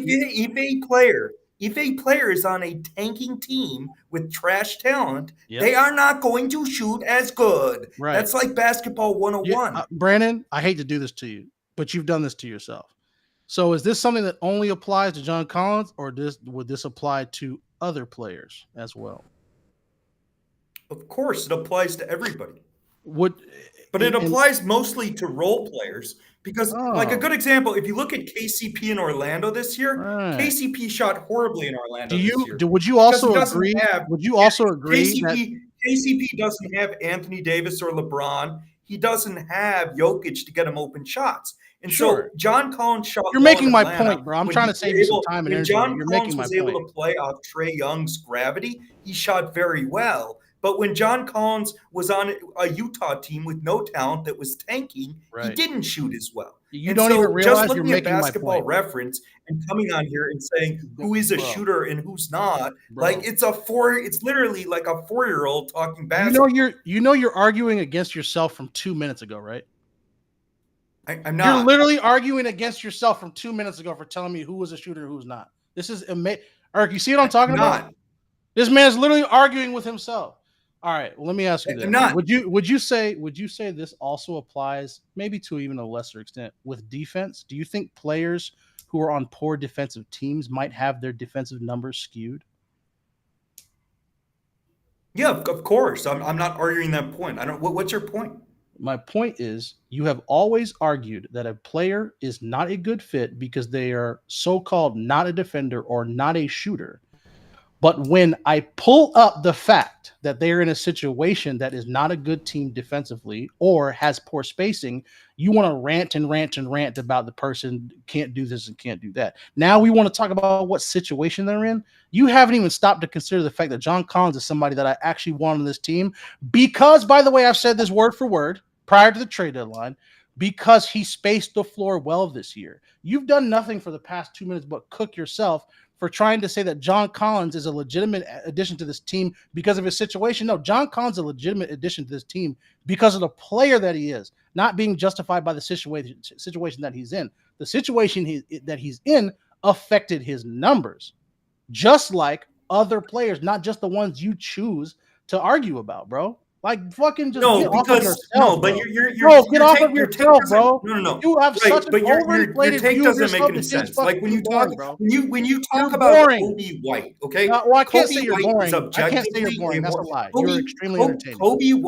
Kobe White is objectively a horrible defender. And when the other thing is you keep he isn't. this. It's just No, he isn't. 36% said he from couldn't three play is off not ball. good in the NBA. Andrew said he couldn't play off ball. 36% for a guard is trash. It is not good. You keep arguing that point. Okay, all right, cool. So 36% for a guard is trash. What do you think that percentage look like on a team with actual spacing? Right, but he's not an off-the-ball player. That's not. What do you mean he's not off the ball? Kobe White needs the ball. Kobe White averaged. You said you watched Kobe White going back to college. Points a game. Kobe White has averaged never 18 been. points a game. Kobe White on the same has never team as been Zach an LaVine. off-the-ball player. And bro, Kobe he White averaged needs the 18. ball to All be right, effective. let me do Kobe the thing White that Brandon can't does. defend. Brandon, I'm gonna land my point. I'm gonna land my point. Brandon, let me finish.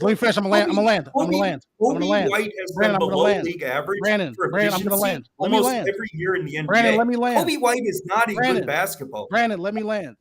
Kobe White's been below league average for efficiency almost every year he's been in the NBA.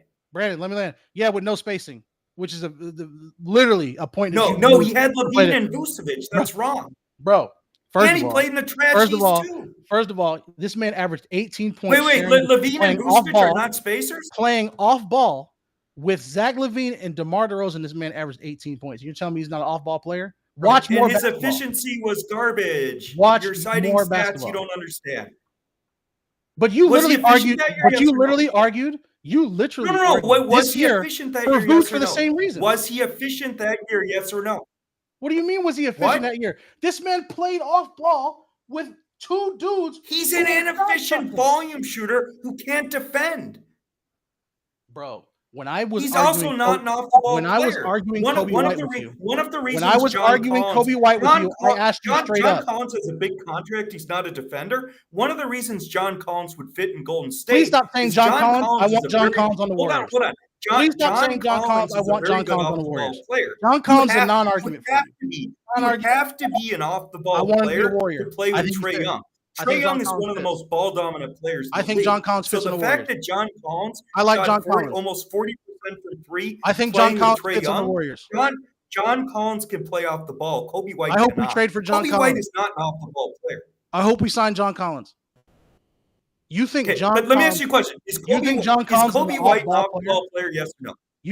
Let me ask you. You think John Collins is an No. off-ball You got to basketball answer player? my question first. What was Is your Kobe question? White an off-the-ball player? Yes or no? I literally fucking told you. I watched him play off ball with two of the most ball dominant players in the league. Okay, so why has his efficiency been below league average every year but one?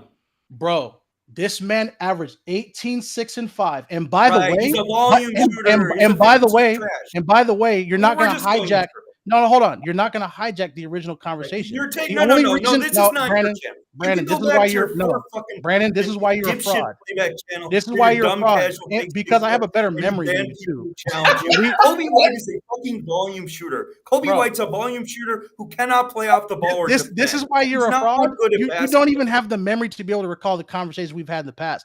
The original conversation, by the way, this was months ago, by the way, y'all, for people who are not in on this. I mentioned Kobe White. This dude thought he wanted to hear himself talk some more, so he decided to bring up an argument about Kobe White. You've been talking for an hour and you're talking about it. Not that I care. Brandon Anyways, talking, Brandon complaining Kobe that White. anybody's Kobe talking. White has literally been below league average for efficiency every fucking year in the NBA. He can. He also plays What in kind the of trash. situation was he in? What kind of The other situation thing- was he in? The other point you're missing. What kind of about Kobe situation was White, he in? Was there good spacing in that he's situation? trash. The East Was there is good garbage. was there good Kobe- spacing in that Kobe situation? White is not even average. Kobe And- White is and not which even average. for what league kind of spacing was in and Chicago? he's playing in the complete trash East. What kind of spacing was in Chicago? Vooch and who? He had Levine and Vucevic. You mean the dude who you told me was a shot chucker and also not an efficient scorer? That Zach Levine? I never said Levine was inefficient. I never Fam, once said what? that. Fam, excuse me? No. I said Golden You State would have literally been said that better dude was a off. ball stopper. He was an inefficient shooter, and just because he shot 42% from three this year did not make him a shooter. That's exactly what the No, fuck you I said. said Levine was not as good as his stats indicate. I never said Levine was inefficient. Then why are you That's using wrong. him? Why are you using him to talk about Kobe White's efficiency? Because you said He's Kobe not a White didn't legitimate have variable spacing. in this No. conversation. You said, I'm answering the And question. when you we asked. originally had this You conversation, I you asked said if that Kobe you White was said better than Kobe Brandon White. Pajemski. You said Kobe White had no spacing. That's a lie. Billy Donovan's a very good coach. He had Vucevic, he had Levine, he had many good. And Patrick Williams shot well from three too. Actually, the if you were spacing paying was attention, fine. Kobe White if is you not were- good if at you were basketball. paying attention, Kobe if you were White paying has literally attention- been below league average for efficiency If every you year were but paying one. attention, He can't which you defend. don't. He can't play off the ball. He's not good at basketball. He's not a good basketball player. All right. If you were paying attention, which you don't even pay attention to what you say. When we originally talked about Kobe White, I asked you straight up. Because, by the way, the context of me even bringing up Kobe White in the first place was, is he a better off guard with Steph Curry than Brandon Pajemski and Moses He's not. Moody? He's not. Okay. Then this conversation is over. If you don't think Kobe White is Pods better on this team than Brandon Pajemski and Moses Moody, it's cooked. It's cooked. It's cooked. Pods has shot 40% from three playing next to Curry for 2 years. Kobe White cannot do that. And Pods is also a better defender than Kobe White too. Now, Pods is not a starter on a contending team. God. I don't have a high opinion of Pods, but Pods is a far better fit in Golden State than Kobe White. What did Pods shoot from three this year? 40%? No, I'm looking at Pods' numbers when he started with Curry. When Pods came off the bench to start the year. When Pods started with Curry last year, he shot 40% from three. When Pods started with Curry the final 2 months of the season, he shot 40% from three. Again, you just read Basketball Reference. You don't look at the game. You've cooked yourself again.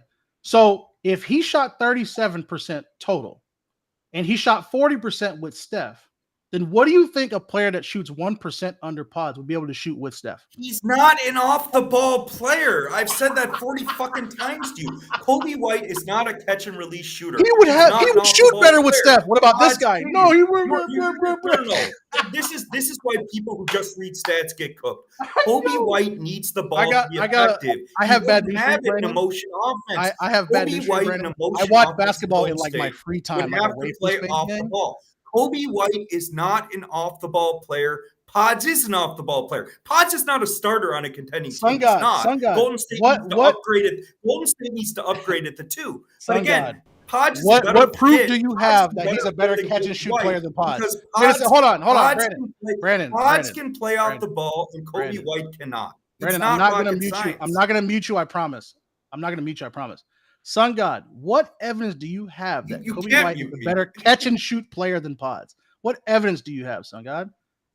Where did that come I watch basketball. That's the evidence. I mean, I'm not talking. I'm not talking. Pods has shot 40% from 3. Pods has shot 40% from 3 multiple years. Most of his looks are catch and shoot, Sun God. Including last year when Pods started the final roughly 20 games of the season. Sun God, what is Kobe White shooting on catch and shoot, by the way? No, Pods fits better than Kobe White, but neither is a starting shooting guard on a contending team. Sun God, I'm so curious to see what Kobe White's catch and shoot numbers are. I'm so curious. Arguing over Kobe White is fucking insane, bro.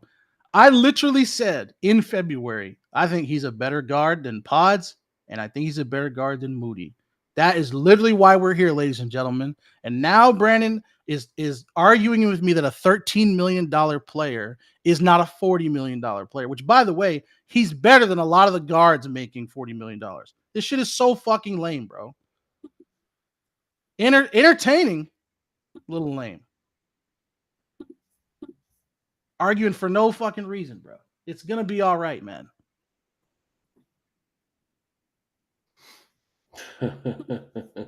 This nigga John Collins is the 6'9" version of Kobe White, bro. Like, what are we doing here? I want them both on the team.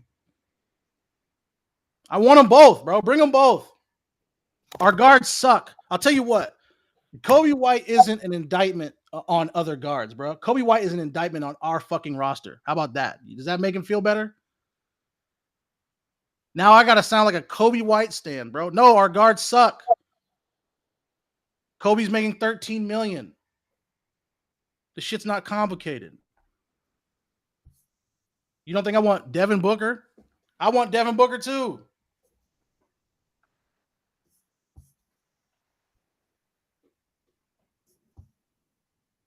Draymond Green just looked like a sad sack last night, bro, at the podium. Fucking hell, man. Bro. He just looked like a complete sad sack. They asked him about they asked him about the roster. This man was like, I know JK's got the 38 catch and shoot for Kobe, 39.7 for Pods. 38 catch and shoot for Kobe on a team without Steph Curry. Crazy work. Crazy work.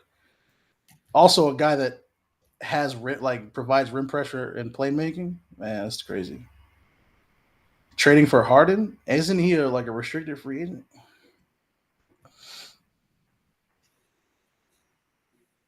Oh, Kobe has more volume also? Yeah, man. Sun God, you know what I hate, Sun God? I hate being put in a position to defend players like they're $40 million players.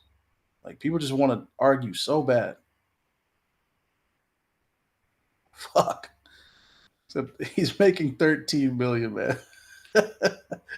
How much did Dennis make this year, man? No hate to Dennis, but how much did Dennis make?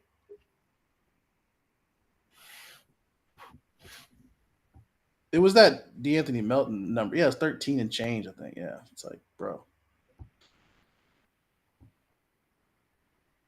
Man, it just watching Draymond at the podium last night, bro, I just looked at it and I was like, just fucking awful, man. Just really awful. Now I'm seeing window close, this, that, and the other. Bro. Oh my God. My man had one hand on the window pushing it, talking about, man, the window's closing. Nah, bro, get this man out of my face. Girl, you got to go back to sleep. I am just watching this whole thing, man, and people are like, the window is closed, bro. Like, you know how close we came to, the Western. Who knows what could have happened in the West Finals? You know what I'm saying? Yeah. I like our matchup against OKC. Who knows if OKC is even going to win that series? So the reason, you remember when I asked that question about like qualifying and quantifying contenders, is because, and this is kind of what I was getting to, who do y'all like in a matchup more? Both teams are better, right? But who do y'all like in a matchup more for the Warriors? Would you like to take your chance against OKC, or would you like to take your chances against Denver? I'll take my chances against OKC. Yeah, I'd take either. I think I lean Denver. But the reason why I asked the question wasn't because of what I thought. It was because of what, like, generally the NBA world want. They would say Denver was probably the easier team than OKC. I think that's the general consensus, that OKC is a better team than the Nuggets. The reason why I asked that is because, like, okay, then what if we get to that matchup against the Nuggets? Like, say the Nuggets win, right? And we get in a series against the Nuggets. What are people going to say? Oh, well, you didn't have to play OKC. But if we get to the finals, are we a contender at that point? Or, like, that's why that whole defining who a contender is and who a contender isn't, despite who's in the top four, is kind of weird to me, because you're a contender by how far you go in the playoffs. That's how it works. Injuries, no injuries. Dallas beating Phoenix, coming back and beating Phoenix. You just don't know. But saying a team is not a contender, like saying Minnesota's not a contender and they've gotten to the Final Four, is funny to me. I mean, they're in the Final Four, bro. That's the definition of somebody in contention.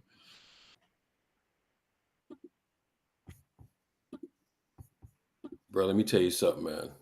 Like, just like how we die on takes on the front office, or we die on takes on the timeline, these guys do the same shit too, bro.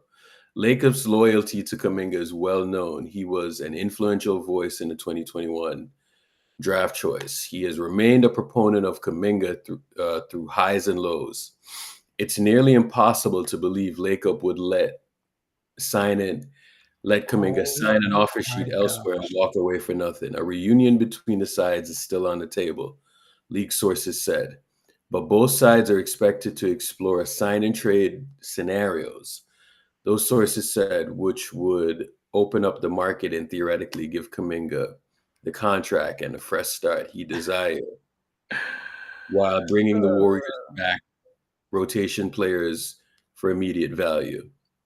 The Warriors decision makers believe they need more positional size across the board, center and otherwise. Oh man, what if JK signs a 4-year deal with the Golden State Warriors, bro? There is a strong possibility that might happen. What do you think the next domino is? I mean, he re-signs with the Warriors. What do you think that's going to be? Because if he's how are both Draymond and Steve Kerr on this team? And now, again, you could sign him for the purpose of trading him in February, but I still think that's wild. Like, how could you possibly have that person making that much money? And by the way, wasting somebody's time, because if he's on here and Kerr doesn't want him, then shouldn't that be somebody else's minutes and spot? So how is Draymond and or Kerr on this team if Jonathan Kuminga signs a contract? And the other question too, Lindell, right? You think there's any chance Draymond considers retirement? No. Not until his I contract's pray for all avenues of his absence. Sunga, what'd you say? Yeah, I mean, one, Draymond's not retiring until his contract's over. He's not Yeah, leaving that no, money. it's not. That's too much money. The other thing I was gonna say is if we re-sign Kaminga, is what is the plan for his role? That's what I'm Right? saying. Aren't you Yeah. wasting somebody's time? Like that should be Right? Yeah. somebody else's role. Because right, like one, if you're re-signing him, is he going to be a starter? Right? Because if he's going to be a starter, then you got to make a roster moves to accommodate that. Well, Right? technically, they don't. In the sense that, like, I think that theoretically, it would be Draymond 5, and then 3-4, Jimmy, Kaminga, and then Podza started 2, Steph at 1.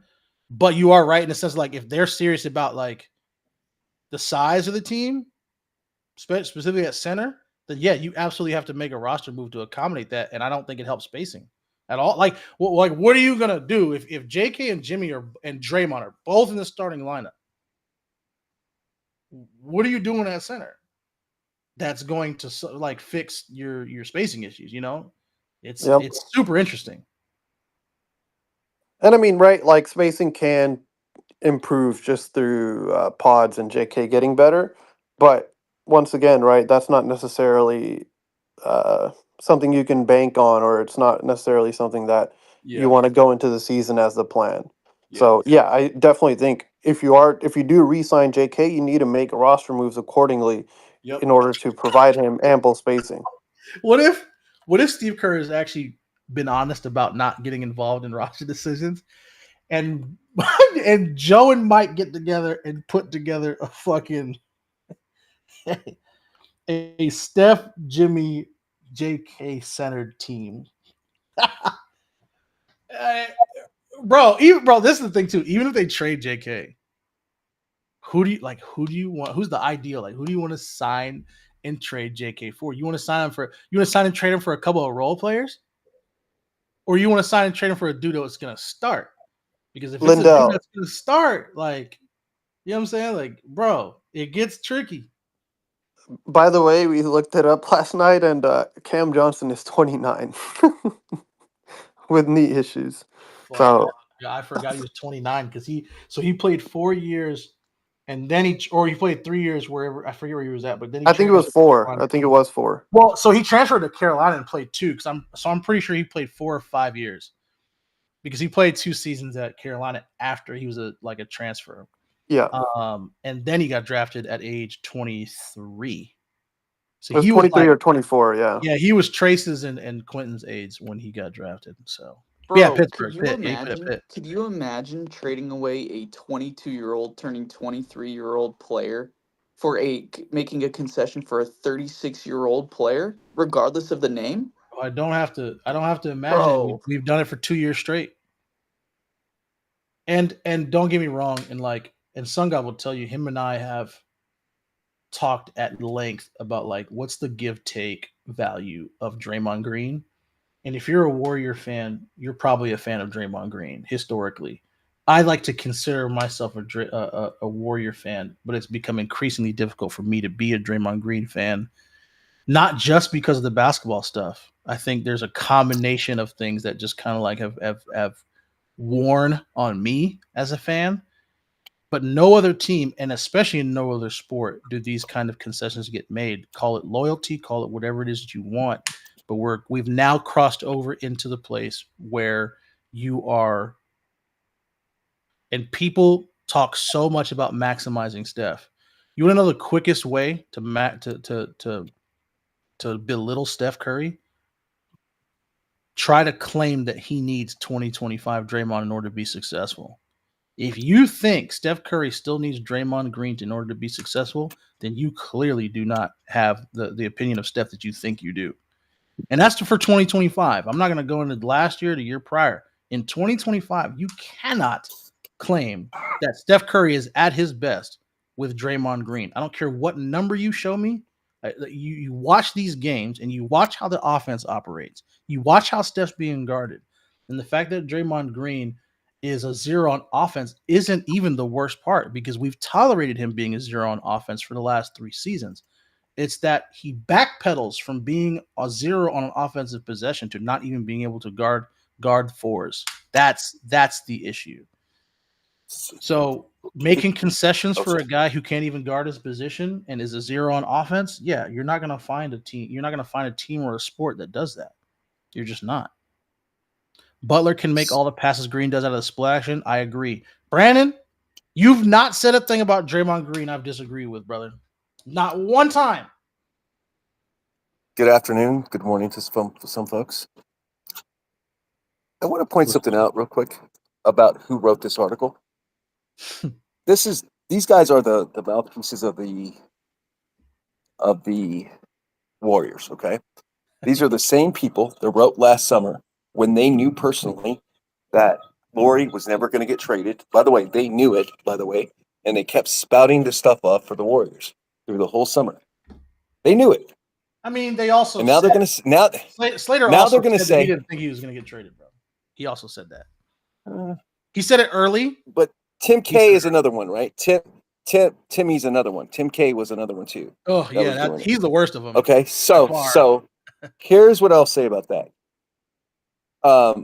So when they said, "Hey, they're hoping for him to do a sign and trade," I think that's what it is. They're hoping. They're hoping for him, right? For him to be, but that also means you're still kind of forcing him to go to a place where he may not want to go because you want a certain players back. You get what I'm saying? Yes. That's the issue. So yes, I don't think it's a good look around the league, Jay. If you do what we've done with JK for 4 years and then send him to fucking a trash ass team with a team that's probably gonna fire its coach in the next year and a half. You know what I'm saying? That's not a good look for rookies. Well, it's not a good look anyway. Yeah, it's not at all. There's nothing about this that's a good look. And also, too, I want to say this too. It's here's what I'll say. I think Giannis would love to play with Steph. By the way, I think that is clear. But I don't think Giannis wants to play for Steve Kerr. I'll disagree with that simply because I don't think he has that strong an opinion on him yet. I wouldn't be surprised if that changes afterwards. But he's heard the stuff about Steve. A lot of players, star players, have no real interest. Jimmy ended up coming here, but you know that one of the reasons why Jimmy didn't want to initially come here is because of Steve Kerr. That was one of the reasons. But I do think Giannis has a different personality than most of the other guys who have, had issues with. Yeah, J-Rock is right. The only thing that convinced him was the money. That was it. Jay, the thing is with Steve Kerr, bro, his offense does not allow a guy to come here and just cook on his own. They have to play in a system. Bro, Giannis is the type of guy where he's going, bro. You just give him the ball and get out of the way. That's not a Steve Kerr. He'll get mad at that. That's why KD left. He just wanted to come hoop. I think that's categorically false. Literally because you saw the offense change for KD, and you saw it even. Durant, you saw bro, it. Did it in 2018, 2019? You saw it change. You even saw it change for. He didn't want to be in any. You split even action, saw it, bro. He didn't want to be a split action I'm player. going to be honest with you. I don't think it didn't really change. Go ahead, sorry, it changed because KD wanted it to change, and he was stomping his feet. You know what I'm saying? So yes. In 2017, they were running the offense. In 2018, KD was like, "Nah, it's my turn to run my shit." You know what I'm saying? But that's not true, Urkel, right? Because when it got down to the later stretches of the game, what did we resort to? We resorted to ISO ball, right? Get it to KD on the block and just let him go to work, right? But that didn't happen in 2017, though. I am telling you what I know because that was a point of contention. That was a point of contention for KD is that they were up running this shit too much. Look at the shit that he said on the way out. You know what I'm saying? The man was. So. No, I know. I'm just saying it's not rigid, right? My thing has always been, right, the system will change if you are good enough to warrant the change, right? And Jimmy is good enough to warrant the change, but Jimmy didn't want that change, right? Jimmy wanted to fit into the offense, right? But if he wanted, like you even saw it a little bit in the postseason, we ran a lot of Jimmy ISOs, literally clear one side of the court and just let him go to work on ISO, right? So like the offense changes. It's just right, like if a star is good enough to demand that change and be effective enough in that change. Now, does that mean we're not going to run motion for 48 minutes? Like there's still going to be 25, 30 minutes of motion, but right, instead of it being 48 minutes of motion, it'll be 30 minutes or so, 25 minutes. So I'm going to play this out. Giannis comes here. For the first month and a half, you guys don't run the offense like you did previously. At some point, Steve gets really fucking pissed because it's not his way, and he changes it. I know he'll do that because he did that this year. What do you mean? I didn't quite understand your point. So in the beginning of the season, you guys did not run the system totally. In fact, you guys ran a lot of different other things. And how did we start, Jay? How did we start? Pretty good. Really right? well. Pretty good. Okay. But Steve, Draymond got frustrated. Steph got frustrated. Well, Jay, that's what the weird thing is. Steph got frustrated too. And so they went back to the other fucking system. That's why it's fucking crazy. It won't last. But this is like the thing is, right? Like there's a difference between shifting to a system for Giannis versus shifting to a system for, I don't know, Kuminga, for like Moses Moody, right? For Brandon Pajemski. Like if you're going to change a system, like it has to be warranted, like some positive results have to come with it. And those positive results were initially there, right? And then after that, it was disaster. So it really had to change. Plus, I think Kuminga also going down pretty much left them with no avenue other than to go with the motion offense, because who else is going to create out there? Sun God, I don't think Giannis is good enough for you to change the system. Is that you're saying with the roster as is? And she was just trying to please a man she loved. The man that's averaged 30 points the last 3 seasons. Bro, imagine Draymond. And here's what I'm. Hold on. Just so imagine, I'm gonna give you guys a team. Just imagine. Hold Jay. Just real quick. Imagine Giannis does come here, bro, and we're running a split action to get Pods on a 3, and Draymond kicks the ball out to Pods and doesn't give the ball to Giannis cutting inside, bro. You think Giannis is gonna stand for that? No way, Kevin, bro. see, that's where No I think way. that's where I think you're like too rigid or too boxed in. If you run that split action, it's not to get Pods a 3, bro. It's literally to get Giannis a mismatch with a smaller guy on the post. You do an entry pass like we do now for Jimmy and JK. I'm just telling you, and bro. that's how you do it's it. not gonna fly with Giannis, bro. I mean, we can all speculate, but like the point is, right? Like the reason why when we run split actions is ending up in a 3 is because we don't have anybody that we can just throw into the post and tell them go to work, right? And we have that with Jimmy, but guess what? Now that we have it with Jimmy, you need spacing, and we're going to encounter very similar issues with Giannis, but the difference is Giannis is 6'10", and he can like literally, if it's a one-on-one, and even sometimes if it's like a 1.5, right, with the help defender coming in late, he can still finish over that. Jimmy just can't do it just due to his size.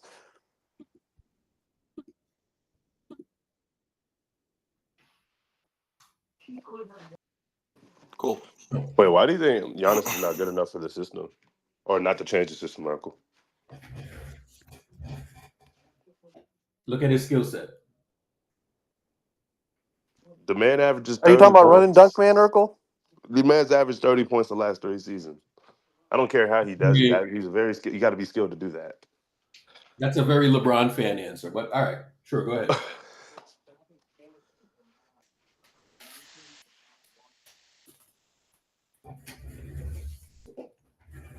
I mean, it's something Steph hasn't done. So, average 30. Average 30 for 3 straight years. Oh God. that man had Damian Lillard on his team. Okay, how did that turn out?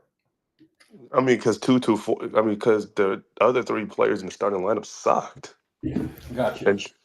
and Dame was never, and they were never healthy together in the full playoff series. So now it's health. Huh? Now it's simply a matter of health. I mean, they were trash before, like they were injured, but like the 2-4 was trash. And what people are going to come up here and do now is try to convince me, like, I didn't watch them for the last 2 years.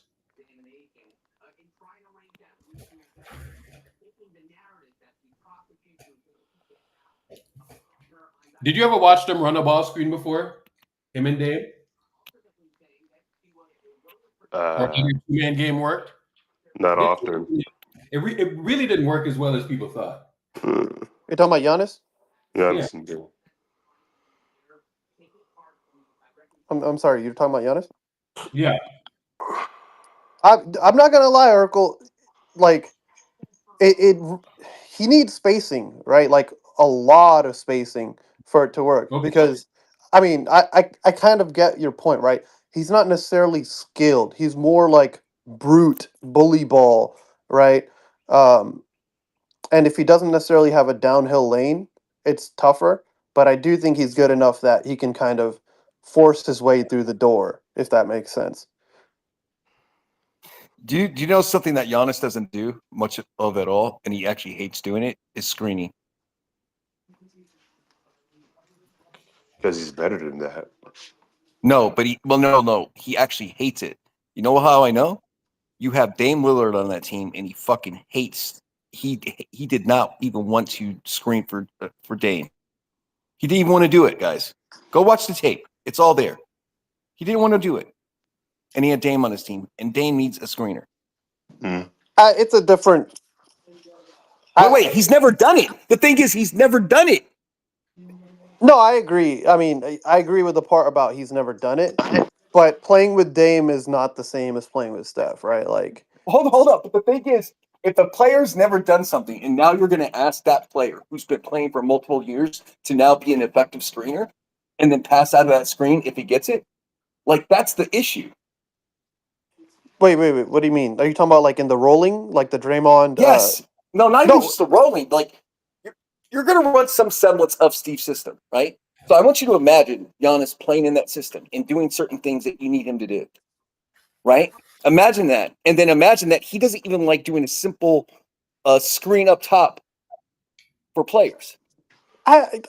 Correct me if I'm wrong, but he was doing that for Chris Middleton and Drew Holiday in their a little bit, yes. Yeah, a little but bit, yes. Well, that's what I'm saying, right? I think that's to the extent of what we'd ask of him, right? Like, I don't expect him to be a good off ball. I mean, if he is, great, but like on the off ball stuff, he just got to make contact. That's it, and try to force Somebody a foot. just asked, was KD an effective screener? No, but you know what KD was? Is an effective off ball player that when he got the ball, he could shoot and shoot. Giannis can't shoot. He's improved on his mid range. It's okay. I mean, it's okay.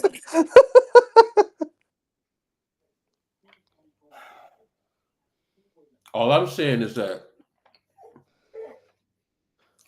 expecting Giannis to come in and just fit, don't know that it will necessarily work like that. You know what I'm saying?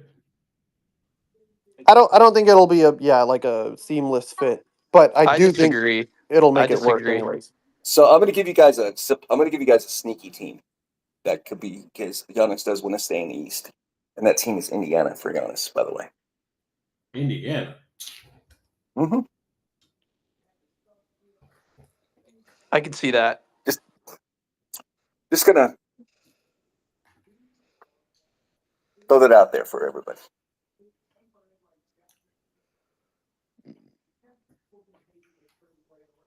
I mean, it would make sense because they're a high flying up and down type of team, and he likes that. You have a point guard, and they have a trade asset called Siakam, and they have all their picks because they don't trade out their first round picks.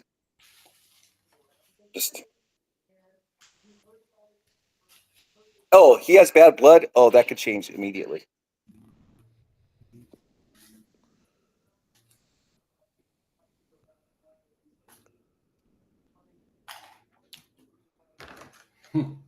Did you guys see that quote that Goat Talk linked earlier about the off season and the Warriors plans?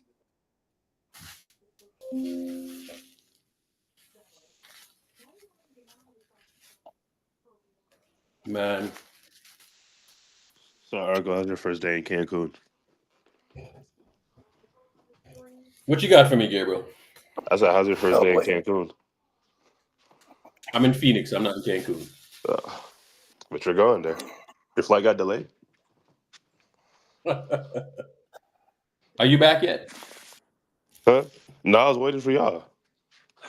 Yo, if anybody wants to go to a place, well, I don't know why everybody says Cancun, bro. Like, if I was one of these NBA players, I'm going to Turks, bro. That's where I'm going for like a month. That's a good point. Turks is amazing. Turks and Caicos, yeah. I'm going to Galveston. Galveston is nasty work. Urkel, if you go to Jamaica, would you let me go with you? Absolutely. Really? Dude, you sound like a little girl. Bro, I swear to God, let's set that up, bro. Do you know what Matt sometimes reminds me of? He reminds me of Pods when Pods falls around Steph. Matt. Yeah. We need to get you off of that other shit, bro. What happened, Urkel? We need to get you off of that shit. Yeah, that addiction. Yeah, I know, bro. I'm still kind of sad. Man, Bro. come out of Monterey. Hey, Urkel, TJ.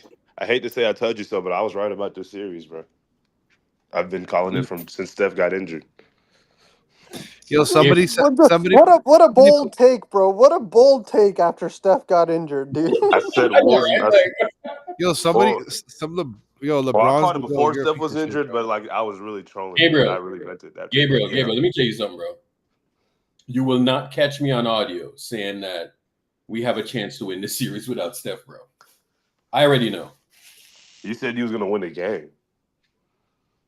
I wanted us to win a game, absolutely, right? And I was like, you guys are not winning a game without Stephen Curry. Yeah, but how come you get to say that, but then at the same time, in Game 7, you said that Steph Curry got carried? How does that work? Because the two are not mutually exclusive. They're not? He could get carried for one game, a crucial game, and then his presence will still be missed in the following series. It's two different matchups. First of all, explain mutually exclusive to me. Mutually exclusive? Yeah. Like the two things can't happen at the same time.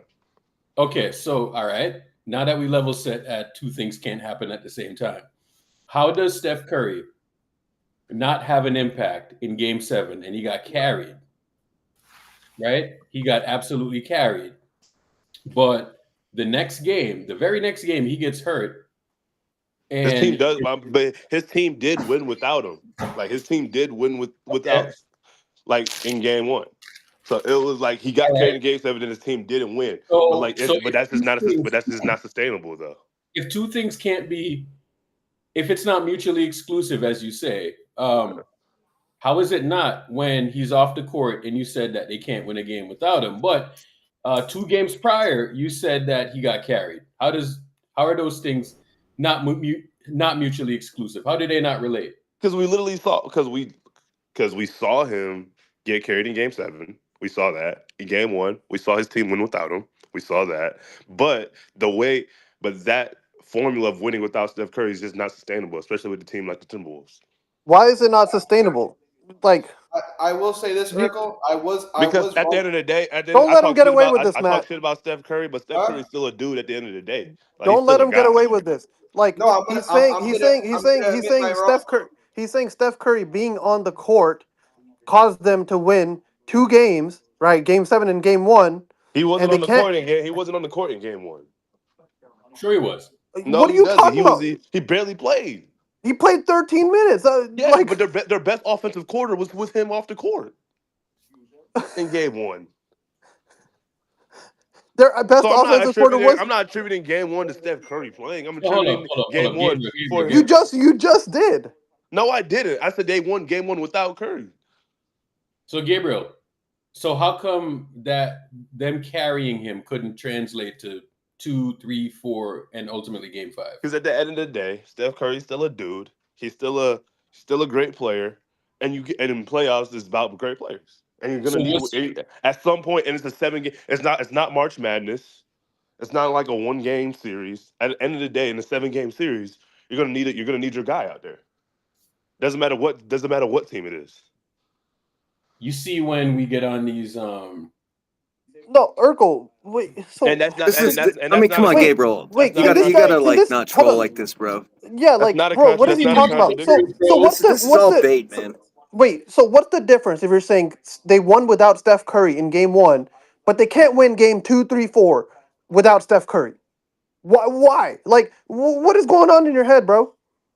My main point about Steph Curry's teammates is that he's had more margin of error than any other superstar. That could still be true, and his team still struggle in this series. Those things are not contradictions. I don't know what's hard to understand.